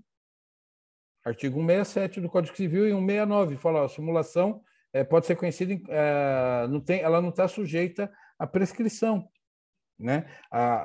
Por exemplo, a fraude contra credores está sujeita à decadência, simulação não. Então, a gente usa muito esse instituto da simulação para quebrar esse tipo de coisa. E a DOI é uma ferramenta importante, porque quem declara não é o devedor, é o cartorário, o tabelião. Ele é obrigado a fazer isso. Então, toda vez que ele lavra uma escritura, ele faz o registro na DOI. E isso vai aparecer para a gente ali no processo, com uma informação bastante útil. Tá? Informa transações imobiliárias realizadas pelo devedor. Isso aqui já é um pouco mais difícil, pela DIMOB. Aluguéis, compra e venda. Então, no módulo de MOB, às vezes você encontra. É difícil, porque muitas vezes, a maior parte dos locadores não declara para a Receita Federal o quanto recebe ali mensalmente de aluguel, até para não pagar imposto de renda, né? Mas, por exemplo, uma empresa que vende um loteamento ali, essas empresas que fazem, as incorporadoras, né, construtora, fazem um loteamento e vende ali um imóvel na planta, né, um lote dentro de um condomínio residencial, né, e faz o contrato direto ali, não faz via financiamento bancário, faz financiamento direto com a empresa. Essas transações imobiliárias você encontra na DIMOB. E aí você puxa lá, o cara não tem nada, mas ele tem um contrato. Na DIMOB aparece que ele comprou um contrato ali, que quitou até o contrato com a incorporadora tal de um imóvel. Então você fala, opa, ele tem direito sobre esse imóvel, dá para ir, né? Isso está dentro do Infojude. Decred é para ver operações de cartão de crédito, tanto do devedor enquanto cliente, né? Isso serve para quê? Para nada. Vírgula. Pode servir para identificar um laranja, né? Aquela situação que já até comentei lá atrás. E se for um comerciante, você vê lá os recebíveis dele pelo Decred, as maquininhas que ele tem para fazer penhora, que a gente chama penhora de maquininha, né? Na verdade é uma penhora do quê? É uma penhora de crédito, que essa maquininha gera um direito de crédito para ele ali com quem? Com a bandeira ou com a operadora? Né? Com a Visa ou com a Cielo? Essa é a dúvida, erro comum. Todo mundo, eu quero que penhore o crédito que ele tem com a Visa, com a Mastercard. Não. Esses aí são as bandeiras. Bandeira não, a gente vai pegar ali os operadores. Eles são os agenciadores, a gente vai pegar os operadores. Quem são operadores? GetNet, Cielo, Redcard. Esses são, em cima desses que a gente vai fazer a penhora do crédito. Então, às vezes você tem um comerciante lá, aparece lá que ele tem a maquininha, qual que é de quem que ele recebe esse crédito, você vai lá e faz a penhora desse crédito que ele tem, tá? Infoseg, Rede de Integração Nacional de Informações de Segurança Pública e Justiça. Como eu falei, são mais dados cadastrais, tá? Então, vem lá, dados cadastrais, informações da pessoa física, CPF, data de nascimento, mãe, eleitor, sexo, endereço, telefone residencial, pessoa jurídica. Então, assim, não tem muita coisa ali. Às vezes a gente usa, né, para identificar. Aparece uma pessoa, aí você vai lá, você puxa ali, mãe, são irmãos, são não sei quem. Às vezes você consegue usar para isso, pegar um endereço atualizado, vir Infoseg, é mais o que a gente usa Infoseg. Não vai ajudar muita coisa na execução. Localiza a existência de outras pessoas jurídicas em nome do devedor. Então, aqui pode ser útil. Isso aqui, lembra que eu falei do Transparência CC? Né? Vai dar a mesma base que dá no Transparência CC. Tá? Então, você consegue aqui. Mas, por exemplo, holding, né? Você não vai pegar ali, holding, ele já não encontra, já começa a dar problema aí. Né? Então, mas é uma ferramenta, às vezes, útil nesse sentido. CRC Jude, como eu falei, né? Deixa eu ver aqui, começa aqui. Como que faz aqui? Então, aparece aqui, né? São registros civis, né? Localiza corresponsável patrimonial, o cônjuge. Então, como que você faz? Põe aqui, clica aqui, pesquisa casamento, é lógico, isso quem vai fazer é o juiz, né? Você vai pedir para o juiz fazer. Eu estou ensinando o mapa das pedras aqui para vocês pedirem para o juiz. Né? Depois o juiz fica bravo comigo. Pô, você fica ensinando esse povo aí, pedir esse monte de coisa. O povo fica mexendo o saco, pedindo certidão de casamento. Paciência. Essa é a sua função aí, sinto muito, né? Então, você clica aqui, casamento, aí o juiz vai preencher aqui o número do processo, vara, alguns dados aqui, aí põe aqui nome do nome que você quer aqui buscar, né? Então, você põe o nome aqui e pesquisar. Se for um nome muito comum, aí recomenda pôr aqui também o CPF, como eu falei, e pesquisa. Vindo a resposta... aqui não tem, outra tela, tem uns slides que eu tenho que vem a outra tela, que é onde o juiz clica lá para requisitar. Né? Então, aparece aqui, às vezes aparece uma relação. Né?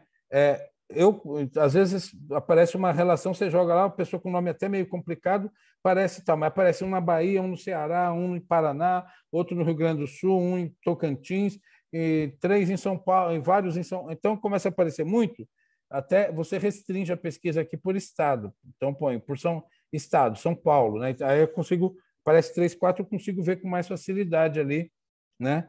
Quem é e requisitar, depois identificado quem é, requisitar essa certidão para uma possível inclusão aí no polo passivo. CCS, já chegando aqui na parte final. Vamos ver aqui se nos próximos 5 minutos a gente acaba para tirar uns 30 minutinhos aí para bater um papo. CCS, como eu já falei para vocês ali, vai servir o quê? Para a gente fazer, pegar ali os dados cadastrais. Tudo que é relacionamento bancário das pessoas do alvo, que a gente chama dos investigados. Então, você vai colocar lá CPF ou CNPJ e vai pesquisar. Ele vai vir lá a relação, né, quais são os relacionamentos. E você consegue identificar ali. Como eu falei, eu identifiquei um companheiro por uma conta... É comum a pessoa ter conta conjunta? Quem tem conta conjunta? Um divórcio simulado. Não sei se vocês já tiveram esse tipo de problema. A pessoa simula que teve um divórcio. E aí, por um acaso, né, algo que a gente sempre brinca, imagina a pessoa benevolente, é o tal do devedor. O cara gosta de doar todo o seu patrimônio, né? ele separa da mulher, aquela separação, né? Muitos aqui atuam aí em área de família, sabe como que é litigioso uma separação, partilha de patrimônio, e o devedor vai lá e deixa todo o patrimônio para o cônjuge, né? Aí você puxa no CCS, por um acaso, eles ainda mantêm conta conjunta. É normal isso? É normal um ex-cônjuge manter conta conjunta, aquele ex-cônjuge beneficiário de todo o patrimônio ainda agora vir e receber aí, ser cotitular em conta bancária, tem conta conjunta, né? Então você começa a ter elementos aí para falar aí, né? É lógico, são indícios, né? Prova indiciária, para dizer, olha, isso aqui foi um divórcio simulado. Agora, simulação você não encontra prova cabal, né? Porque ninguém que vai simular, que vai fazer, né, vai aprontar, vai deixar rastro, né? Tem uma decisão do TST que fala, olha, o simulador não passa recibo da fraude, né? Ninguém passa recibo da fraude, né? Então você não vai encontrar ali uma prova cabal, mas indiciária. Visão cadastral das contas bancárias, né? Então você vem ali produtos financeiros, você identifica ali procuradores, representantes. Você encontrou lá uma empresa e o sócio ali movimentando a conta bancária, absolutamente normal. Agora, aparece uma outra pessoa ali como representante da empresa movimentando a conta bancária, como eu digo sempre, ó, radarzinho pisca, alguma coisa, vai ali que tem a fumaça. Se tem a fumaça, tem fogo, você vai achar alguma coisa ali, né? Permite identificar confusão patrimonial, isso para fundamentar um IDPJ inverso, um próprio IDPJ, um grupo econômico, né? Saída fraudulenta. Então, o sócio saiu da empresa no ano de 2015, mas até hoje ele no CCS ele é o cara que movimenta a conta da empresa. É normal isso? O sócio saiu da empresa e continua movimentando a conta, né? E então você tem aí um sócio retirante, aquela saída fraudulenta, um sócio oculto. Sócio oculto é difícil, a gente não gosta muito de falar sócio oculto, porque a jurisprudência fala, mas não provou affectus societatis, o simples fato dele ser representante bancário, muita jurisprudência fala que sim, mas muitas falam que não. O simples fato dele ser representante bancário não significa que ele é sócio oculto. Tá bom, sócio não, mas administrador oculto ele é. Então, se é um administrador oculto, também tem lá a responsabilidade, e a gente pega lá não só o CPC, como também o CTN, para falar da responsabilidade do administrador. SENSEC, Central Notarial de Serviços Eletrônicos. Como eu falei, a gente pesquisa aqui escrituras e procurações, inventário, escritura de inventário extrajudicial. Né? O devedor faleceu. Aí você vai lá, quer achar tal, você não acha. Né? Via SENSEC, você requisita aqui, ó, tem o CEP, que é Central de Escrituras e Procurações, e o SESD, que é Central de Escritura de Separações, Divórcios e Inventários. Então, você consegue requisitar. Você primeiro pesquisa, localiza, depois você vai lá e requisita via ofício, tá? Como eu falei, o SENSEC, ele atua no âmbito nacional, exceto São Paulo. Né? São Paulo é o CAMP. Localiza atos notariais importantes na desconstrução da blindagem patrimonial. Você vai localizar procurações, contratos de mandato, instrumento de cessão de direitos, né? Você consegue localizar isso no SENSEC, porque são atos que são feitos em cartório, né? Então, pessoa para ali poder vender bens e tal, ela tem procuração pública para vender um bem, né? Então, você começa já a rastrear por ali, procuração pública para representar a empresa perante, né? Você fala, opa, no mínimo um procurador ele já é. Será que é algo mais? Aí você vai aprofundando nas pesquisas, cruzando com outras informações para fazer aquele dossiê, né? Para chegar ali na parte importante. SISCOAF. SISCOAF, como eu falei para vocês, é o relatório de inteligências do Conselho de Controle de Atividades Financeiras, né? O COAF ele era ligado à Polícia Federal, aí na atual gestão agora foi para o Banco Central, tá? Desvinculou lá da Polícia Federal porque estava com medo de chegar em quem não poderia chegar, e aí então foram para onde eles conseguem ter um pouco mais de controle, né? E aqui no COAF, você vê essas informações do COAF são informações também sigilosas, tá? Então você vai lá, você faz a pesquisa, você vai inserindo aqui nome, CPF ou CNPJ, insere, adiciona, né? Aí aqui embaixo, tipo de procedimento, data do período de consulta. O sistema, em regra, ele retroage 5 anos, ele já sugere, mas você pode retroagir mais tempo aqui. Tipo de procedimento, para quem fala que não pode fazer COAF no processo do trabalho na execução trabalhista. O próprio sistema do COAF tem lá, execução trabalhista. Então, é um mecanismo, né, de você desvendar aí ocultação patrimonial. Aí aqui, número do procedimento é o número do processo. Descrição, você tem que dizer aqui o que é suspeita de ocultação patrimonial, isso o juiz, no caso, fazendo a pesquisa. E ele tem que anexar a decisão, escolha o arquivo aqui, escolher arquivo, ele vai juntar a decisão assinada determinando fazer o COAF, senão eles não liberam.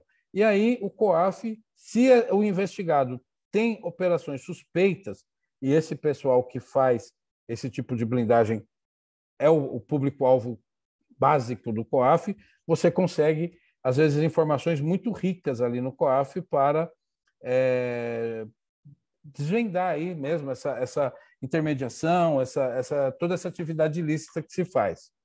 Então, vamos lá, o que consegue com o COAF? Rastreia operações atípicas, ocultação patrimonial. COAF, basicamente, né, ele surgiu ali com a ideia de lavagem de dinheiro, né? Então, eles vão fazendo um banco de dados disso. Realizadas pelo devedor com bens de alto valor, pagamento, transferências. A pessoa vai lá no banco, saca 50 mil reais em espécie, o banco é obrigado a comunicar isso para o COAF. Um dia você foi no banco, sacou 50 mil reais, tem alguma coisa errada nisso? Não. Mas todo dia você vai no banco, saca lá 120 mil reais, tal, peraí. Tem cheiro de coisa estranha aí no meio, né? Então, são coisas que você vai associando. A alimentação da base de dados do COAF com informações dos setores econômicos obrigados, Sistema Financeiro Nacional, Bolsa de Valores, CMV, corretores de imóveis, juntas comerciais, sociedades seguradoras, né? Essas são basicamente as principais bases de dados aí do COAF, né? E autoridades e denúncias diversas. Esses dias eu peguei um caso aqui, era um caso pequeno, de um sócio que na audiência tinha lá uma alegação de assédio moral, tal, foi, mas tal, não sei o quê. Aí todo mundo, o dono, eu fui no contrato social, o nome dele não constava. Ele estava lá no depoimento, mas o senhor é o quê na empresa? Eu sou o dono. O senhor é o dono da empresa? Sou. Por que não está no contrato social? Porque eu estou regularizando. Tá. Quanto tempo que o senhor está regularizando? Só faz 5 anos que eu estou regularizando o meu contrato social. Em 5 anos que ele está à frente da empresa, ele não colocou o nome dele no contrato social, né? Isso não é uma atividade suspeita, né? Então, na ata de audiência, depois de colhido o depoimento, eu mandei mandei isso para o Ministério Público, para vários, tal, e também para alimentar a base de dados de COAF. Pode ser que algum dia lá na frente vai ter algum problema e acham, olha, esse sócio aqui, ele se declarou numa audiência, ele declarou que era sócio há 5 anos. Aí lá no relatório do COAF vai vir, olha, o juiz Richard Wilson Jamberg, em audiência, tal, não sei o quê, colheu o depoimento do fulano que declarou ser sócio da empresa há 5 anos, tal, sem constar no contrato social. Aí lá na frente você está numa execução complicada, você fala, aqui, onde está aqui, ó? Esse cara aqui, né? Então, e isso, quem presta esse tipo de informação também é o banco. O banco é obrigado ali, e o banco, vamos dizer, eles têm medo, né? Porque se o banco tiver uma suspeita de que fez vamos dizer, um pano aí para alguém praticar lavagem de capital, o banco está ferrado, vai ter várias consequências, né? Então, o banco tem lá vários normativos ali, o banco, qualquer coisinha está mandando, qualquer atividade suspeita, o banco manda para o COAF, tá? E ali o relatório do banco vem dados assim, sabe? Que você estava precisando ali para fundamentar, que você não achava, vem lá a informação do banco ali, tudo mastigadinho que você está precisando ali no COAF. Então, isso é muito útil, né? Tem um julgado recente do TRT, de bem de família fabricado, não sei se vocês chegaram a ver, do SOS Execução, que confirmou uma sentença minha, né? Que eu usei o relatório do COAF para falar que aquele bem de família não era bem de família coisa nenhuma, era uma fraude, tal, porque o cara utilizou a filha como pessoa interposta, e lá no COAF, dentre outras coisas, a filha, né, quando foi perguntada pelo banco por que ela movimentava tanto dinheiro na conta, que é uma pessoa de jovem, 20 anos, movimentando, vamos dizer, centenas aí de milhares de reais na conta aí, né? Por que isso? Não, porque meu pai está com problema, ele está usando a minha conta. Lá no relatório do COAF veio isso bonitinho, né? E isso ajudou a fundamentar a interposição de pessoas e falar, olha, isso aqui foi fraude, e se é fraude, não está acobertada por bem de família. E o tribunal manteve, né? Então, é importante, uma ferramenta boa, tá? O Maurício levantou a mão, só um minutinho aqui, a gente já vai acabar aqui, a gente já vai no bate-papo, Maurício. Simba, a última ferramenta aqui, como eu falei para vocês, o Simba vai servir o quê? Aquela investigação, movimentação bancária. Eu vi um relatório lá de 20 mil páginas, com todas as transferências, toda a movimentação bancária que os investigados tiveram naquele período. Você ter o Simba sem ter todas essas informações que eu falei para trás, você não serve para nada. O Simba vai servir para reforçar essas informações aí que a gente falou. Então, informa detalhadamente toda a movimentação financeira. Aí permite identificar destino dos ativos financeiros, para onde que ele está mandando dinheiro, transação imobiliária, sem lastro financeiro, mecanismo de interposição de pessoas, cadeia de empresas, empresa de fachada, holdings, entre outros. Tá? Então, o Simba é isso, mas o Simba sozinho, sem nada, sem tudo aquilo que deve anteceder o Simba, você não consegue fazer nada. Tá? Aqui, o merchanzinho aqui, né, do nosso livro. Essa aqui é a primeira edição, está esgotada, tá? Ela teve 3 mil exemplares vendidos. A segunda edição fechou hoje ali, mandando para a gráfica, os últimos acertos a gente mandou hoje, né? Deve estar sendo lançada aí até o final de maio. Agora, bem mais gordinha, essa aqui tinha 800 páginas, a segunda edição vai ter 1.300 páginas, com bastante material aí sobre isso e tudo mais, e um pouco mais aqui do que nós falamos, tá certo? Então, aqui minha identificação aqui, tem o meu Instagram aí, tá? Juiz do TRT, sou coordenador do SOS Execução aqui no âmbito do TRT, tá certo? Meus agradecimentos aqui. Deixa eu tirar o compartilhamento. Tarciso, se tiver interesse, depois me avisa, eu mando para você esse materialzinho aqui, esse PDF, tá? Compartilhar com os colegas, se alguém quiser, pode ficar à vontade. E me coloco aqui agora à disposição dos colegas aqui para a gente conversar, debater, enfim. E passo a palavra ao doutor Franco, ao doutor Tarciso aí, fazerem aí alguma mediação aí. Fiquem à vontade, doutores. Doutor Richard, a gente que agradece imensamente por compartilhar com a gente todo este conhecimento e falar um pouquinho dessas ferramentas. Foi uma palestra muito enriquecedora para nós. E os colegas, de fato, estavam perguntando a respeito do material, seria aqui a primeira pergunta, né? E já que vamos começar aquele nosso bate-papo descontraído, eu faço aqui até das palavras da angústia de vida para a doutora Nicleide, que seria bom se todos os nossos colegas aí, se todos os juízes aplicassem todas as ferramentas que o doutor passou, porque nós, via de regra, pedimos e quase sempre tomamos alguma negativa por N motivos. N motivos. Inclusive, eu pedi recentemente a questão do protesto e tinha pedido que o Cisbajude, o protesto e o BNDT. O juiz deferiu o Cisbajude, o BNDT e o Serasa-Jude. Em contraparte do protesto, disse que não, porque o Serasa-Jude já suprir essa necessidade, então não era necessário. Então, o problema é que nós... E você vê que tá equivocado, né? Porque o que faz aí o Serasa-Jude não chega no calcanhar ali do protesto, né? Sim. Doutor Tarciso, só para dizer, já mandei o material no seu WhatsApp, aí o senhor compartilha aí com os colegas aí. Perfeito. Então, colegas, eu vou compartilhar. A própria OAB vai mandar por e-mail para o e-mail de vocês. Aí todo mundo tem acesso. Aqueles também que quiserem, me peça pelo meu WhatsApp, que eu já encaminho de imediato. Assim, todos terão acesso a esse material, tá bom?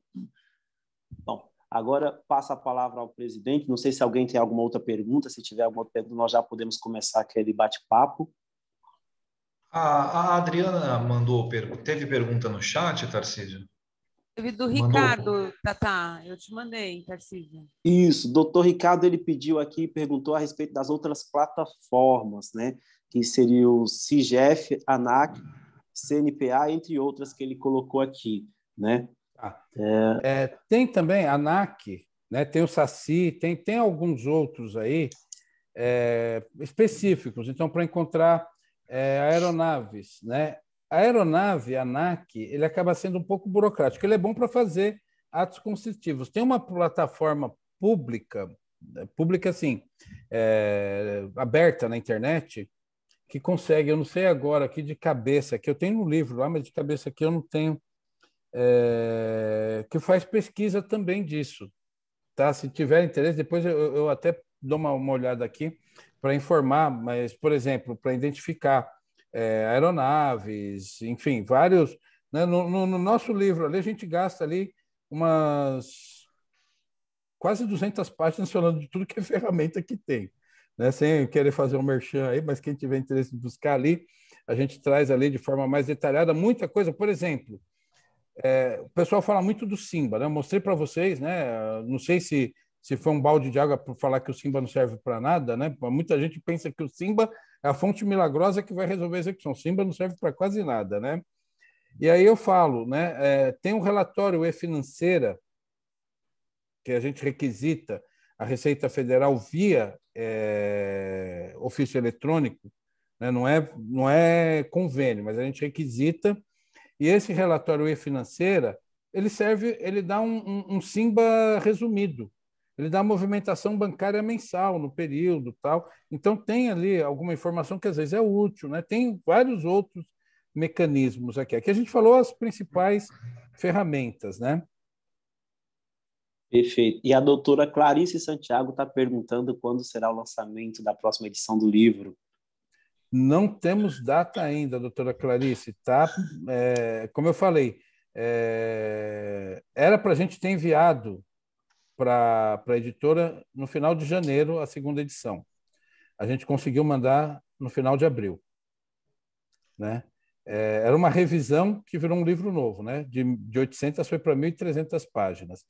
E teve muita mudança aí, que esse livro a gente lançou em seguida, veio a DC 58, reforma da lei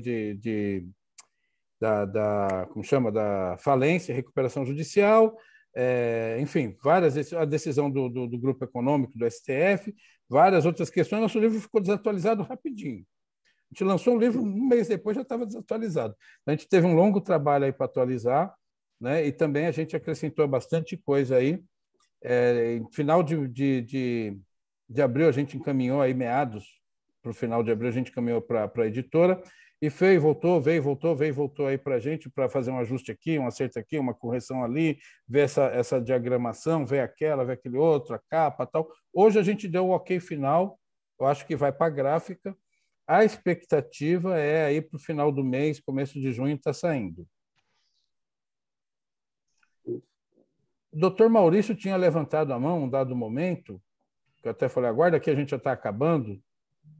Ô, doutor, obrigado pela apresentação. Na realidade, eu bati palmas, né, por identificar a movimentação no relato que o senhor passou, da garota que estava tendo em sua conta a movimentação do dinheiro do pai.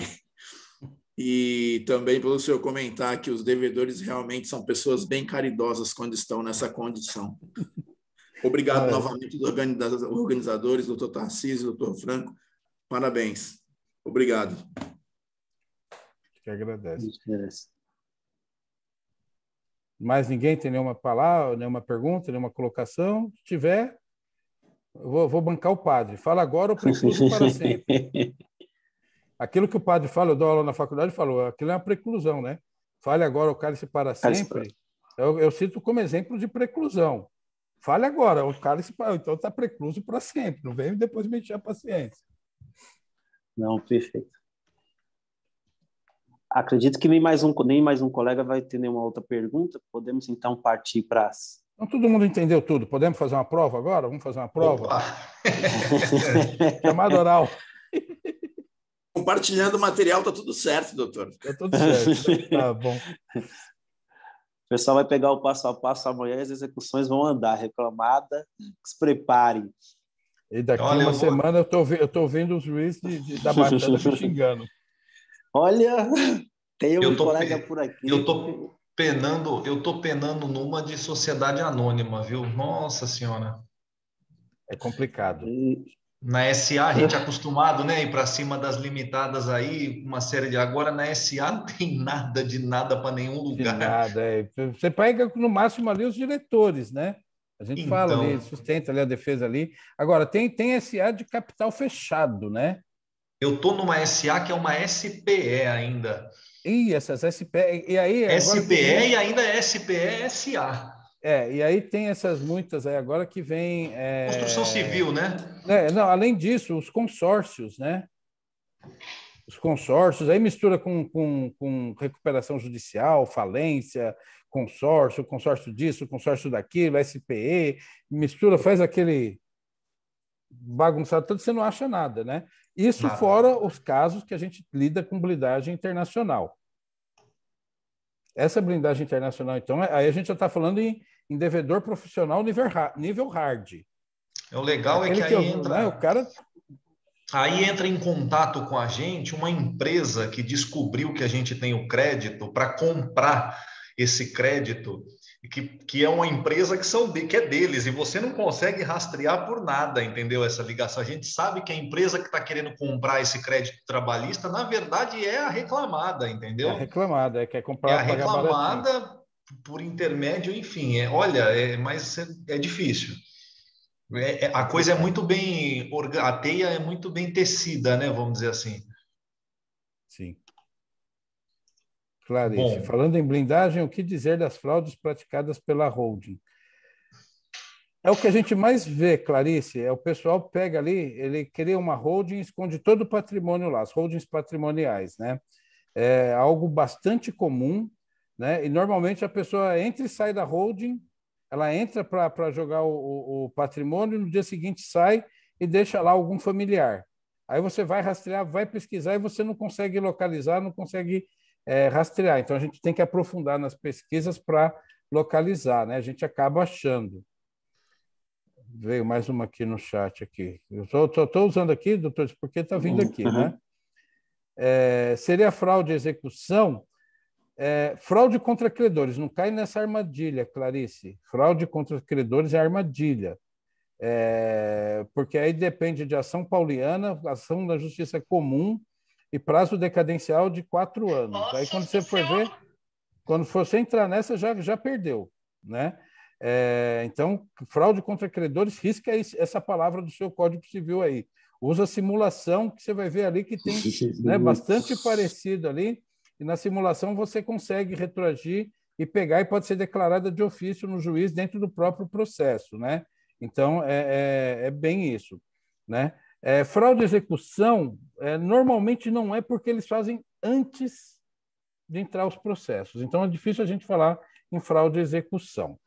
Deixa eu ver aqui, alguém perguntou aqui, acho que Rafaela cortou aqui o nome aqui. Em relação à execução contra o INSS, muitas dessas ferramentas não são cabíveis. Contra a Fazenda Pública, esquece, né? Nada disso.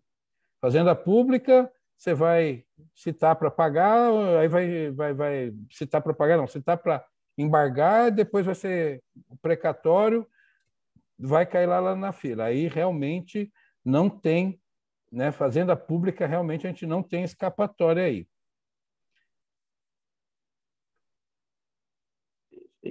Possível IDPJ contra? Diretores de entidades sindicais? Boa pergunta, hein, Thaís? Não essas entidades sindicais são entidades sem fins lucrativos, né? Então, vamos dizer, existe aí bastante controvérsia jurídica, né? A gente identificou 4 teses, 4 linhas de pensamentos aí, né? Uma dizendo não cabe porque não tem fins lucrativos, acabou, ninguém responde, acabou. Outra dizendo se houver fraude, se provada a fraude, né, desvios tal, responde. Outra falando ali se houver confusão patrimonial, então assim já aplicando a teoria maior, né? E uma outra bem minoritária que vai falar não, na Justiça do Trabalho aplica a teoria menor e vai em cima, né? Então tem essas 4 linhas.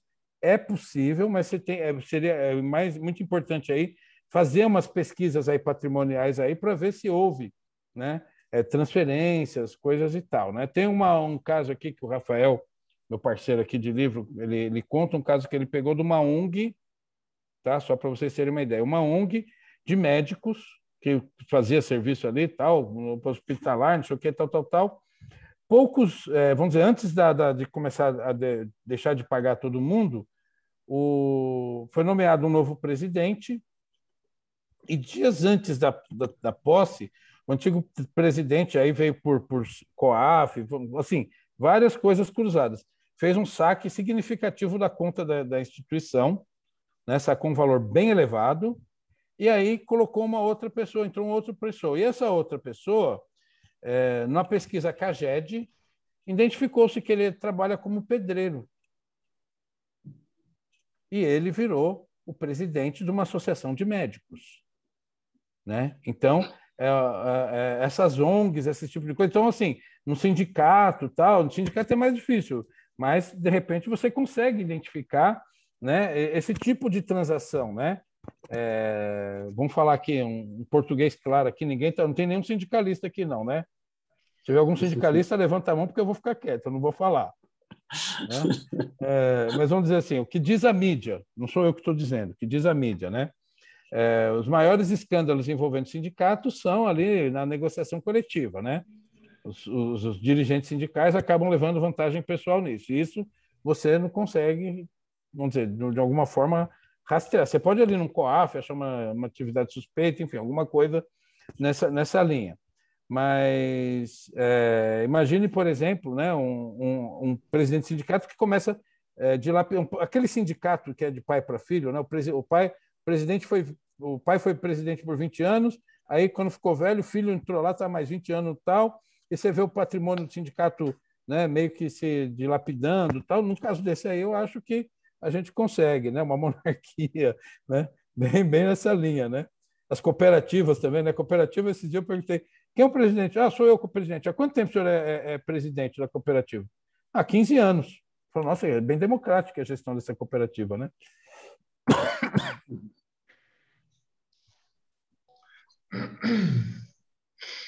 Nada mais? Então, doutor Franco?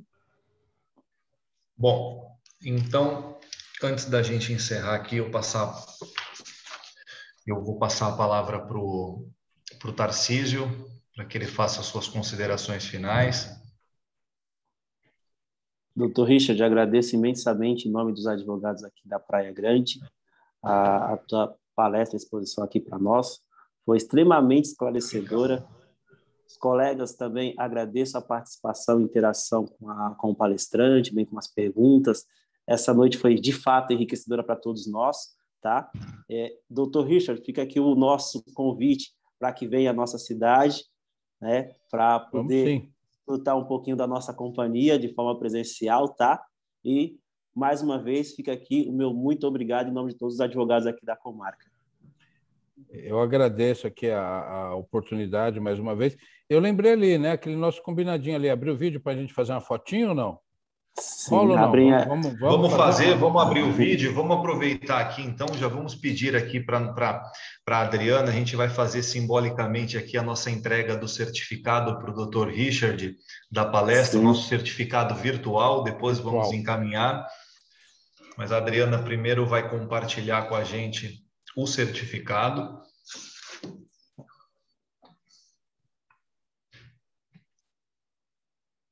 Muito bem.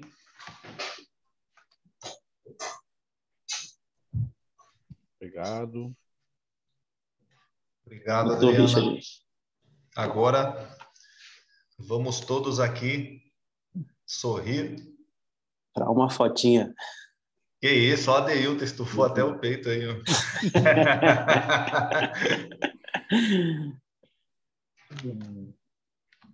Legal. Espera aí que eu vou tirar também, gente. Espera só um pouquinho, que eu só consigo fazer uma coisa ao mesmo tempo. Espera aí. Perfeito, Dri.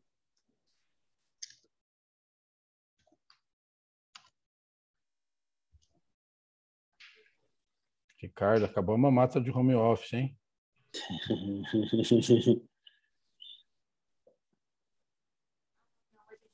Doutor Ricardo é o que faz aquele típico de cueca na parte de baixo e só o terno na parte de cima. E ele posta as fotos. William Borner.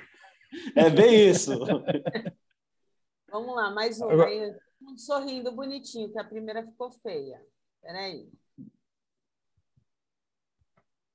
Só um segundo. Vamos lá. Pronto. Agora já foi. Perfeito. Agora podemos falar, né? Tire a primeira pedra quem nunca fez isso em período de pandemia. Duvido que alguém ficava lá de terno, gravata, sapato apertando o pé, fazendo audiência. Duvido. Confesso, eu não fazia mesmo. Olha lá. Aquele calorão, né, Ricardo? Obrigado, Ricardo. Só não pode se distrair. É verdade. Tem que tomar toda a cautela, né? Tem que ter cuidado. Pessoal, antes de encerrar, eu quero só deixar uns recadinhos com vocês, como de sempre, tá? Então, vamos lá. Dia 5 agora, quinta-feira dessa semana, a gente tem uma palestra presencial, também organizada aí pela Comissão de Direito do Trabalho, presidida pelo Tarcísio, com o Dr. Gerson Shigimori, tá? Cálculos de petição inicial. Tá bom? No dia 9, na semana que vem, não, né? Dia 9, sexta-feira? Não, acho que é a próxima semana. Semana que vem, segunda-feira. Segunda-feira, às 19 horas, começa a nossa Semana da Segurança Pública, então nós teremos palestra no dia 9, no dia 11 e no dia 12. São palestras presenciais. Vamos ter palestras sobre a atuação do Corpo de Bombeiros Marítimo de Praia Grande, com a comandante Caroline Magalhães. Vamos ter palestra, as atribuições dos conselhos municipais, né, os conselhos comunitários de segurança e sobre segurança municipal de trânsito. E vamos ter palestra sobre a segurança pública municipal. Tá? No dia 17 de maio, palestra online LGPD e as relações de trabalho, organizada pela Comissão de Direito Digital, Privacidade e Proteção de Dados. No dia 18, também uma palestra virtual, Socioafetividade e Multiparentalidade, palestra com a doutora Vanessa Alfiero da Rocha, juíza aqui da 2ª Vara de Família de São Vicente. Tá? E no dia 19, mais uma palestra trabalhista, presencial, as alterações trabalhistas e as medidas provisórias 1107 a 1109 de 2022, com o expositor Léo Pórpora. Tá bom, meus amigos? Dados esses recadinhos, eu vou só fazer um merchan aqui, acabei de receber essa imagem aqui, ó. Opa. A capa do novo livro aqui, ó, 2ª edição já, acabei de receber, só fazer mais um merchan aqui, que é... Opa! A gente tem o prefácio do ministro Cláudio Brandão, hein? Só para...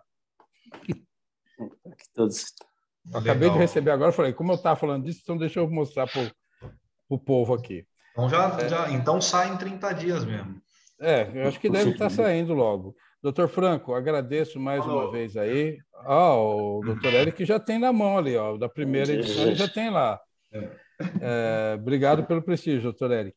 Agradeço a oportunidade aqui de estar conversando com os colegas, me disponho aqui, parabenizo aí a OAB de Praia Grande pelos eventos aí de qualidade, o doutor Franco acabou de anunciar os riquíssimos eventos aí semana que vem, né, que terão agora aqui nas próximas semanas, e acho que é muito importante mesmo estar sempre aí, né, a todo momento a gente tem que estar se aperfeiçoando aí para a atividade profissional. Parabéns a todos, obrigado a todos pela participação, pela presença também, fica meu agradecimento aqui. Obrigado.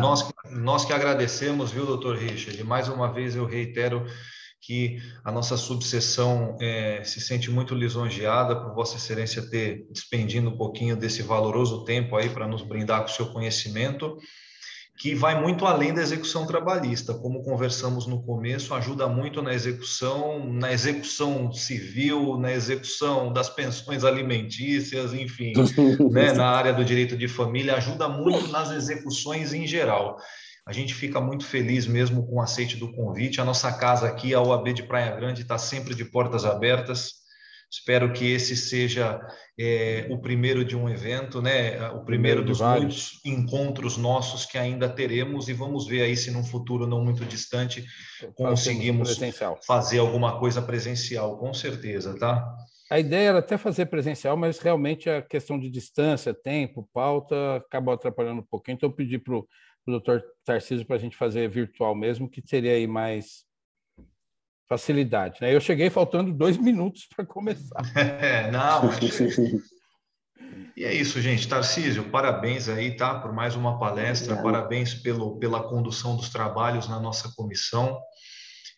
Estamos muito satisfeitos aí com o seu desempenho à frente dessa comissão. Agradeço também a todas as advogadas, aos advogados, pela presença, pelo prestígio nas nossas palestras, sempre assíduos. Adriana, muito obrigado pelos préstimos, nossa colaboradora aí, sem a qual a gente não consegue realizar nada. E é isso, gente. Não sem mais delongas, vou declarar encerrado aí os trabalhos desta noite. Tenham todos uma boa noite.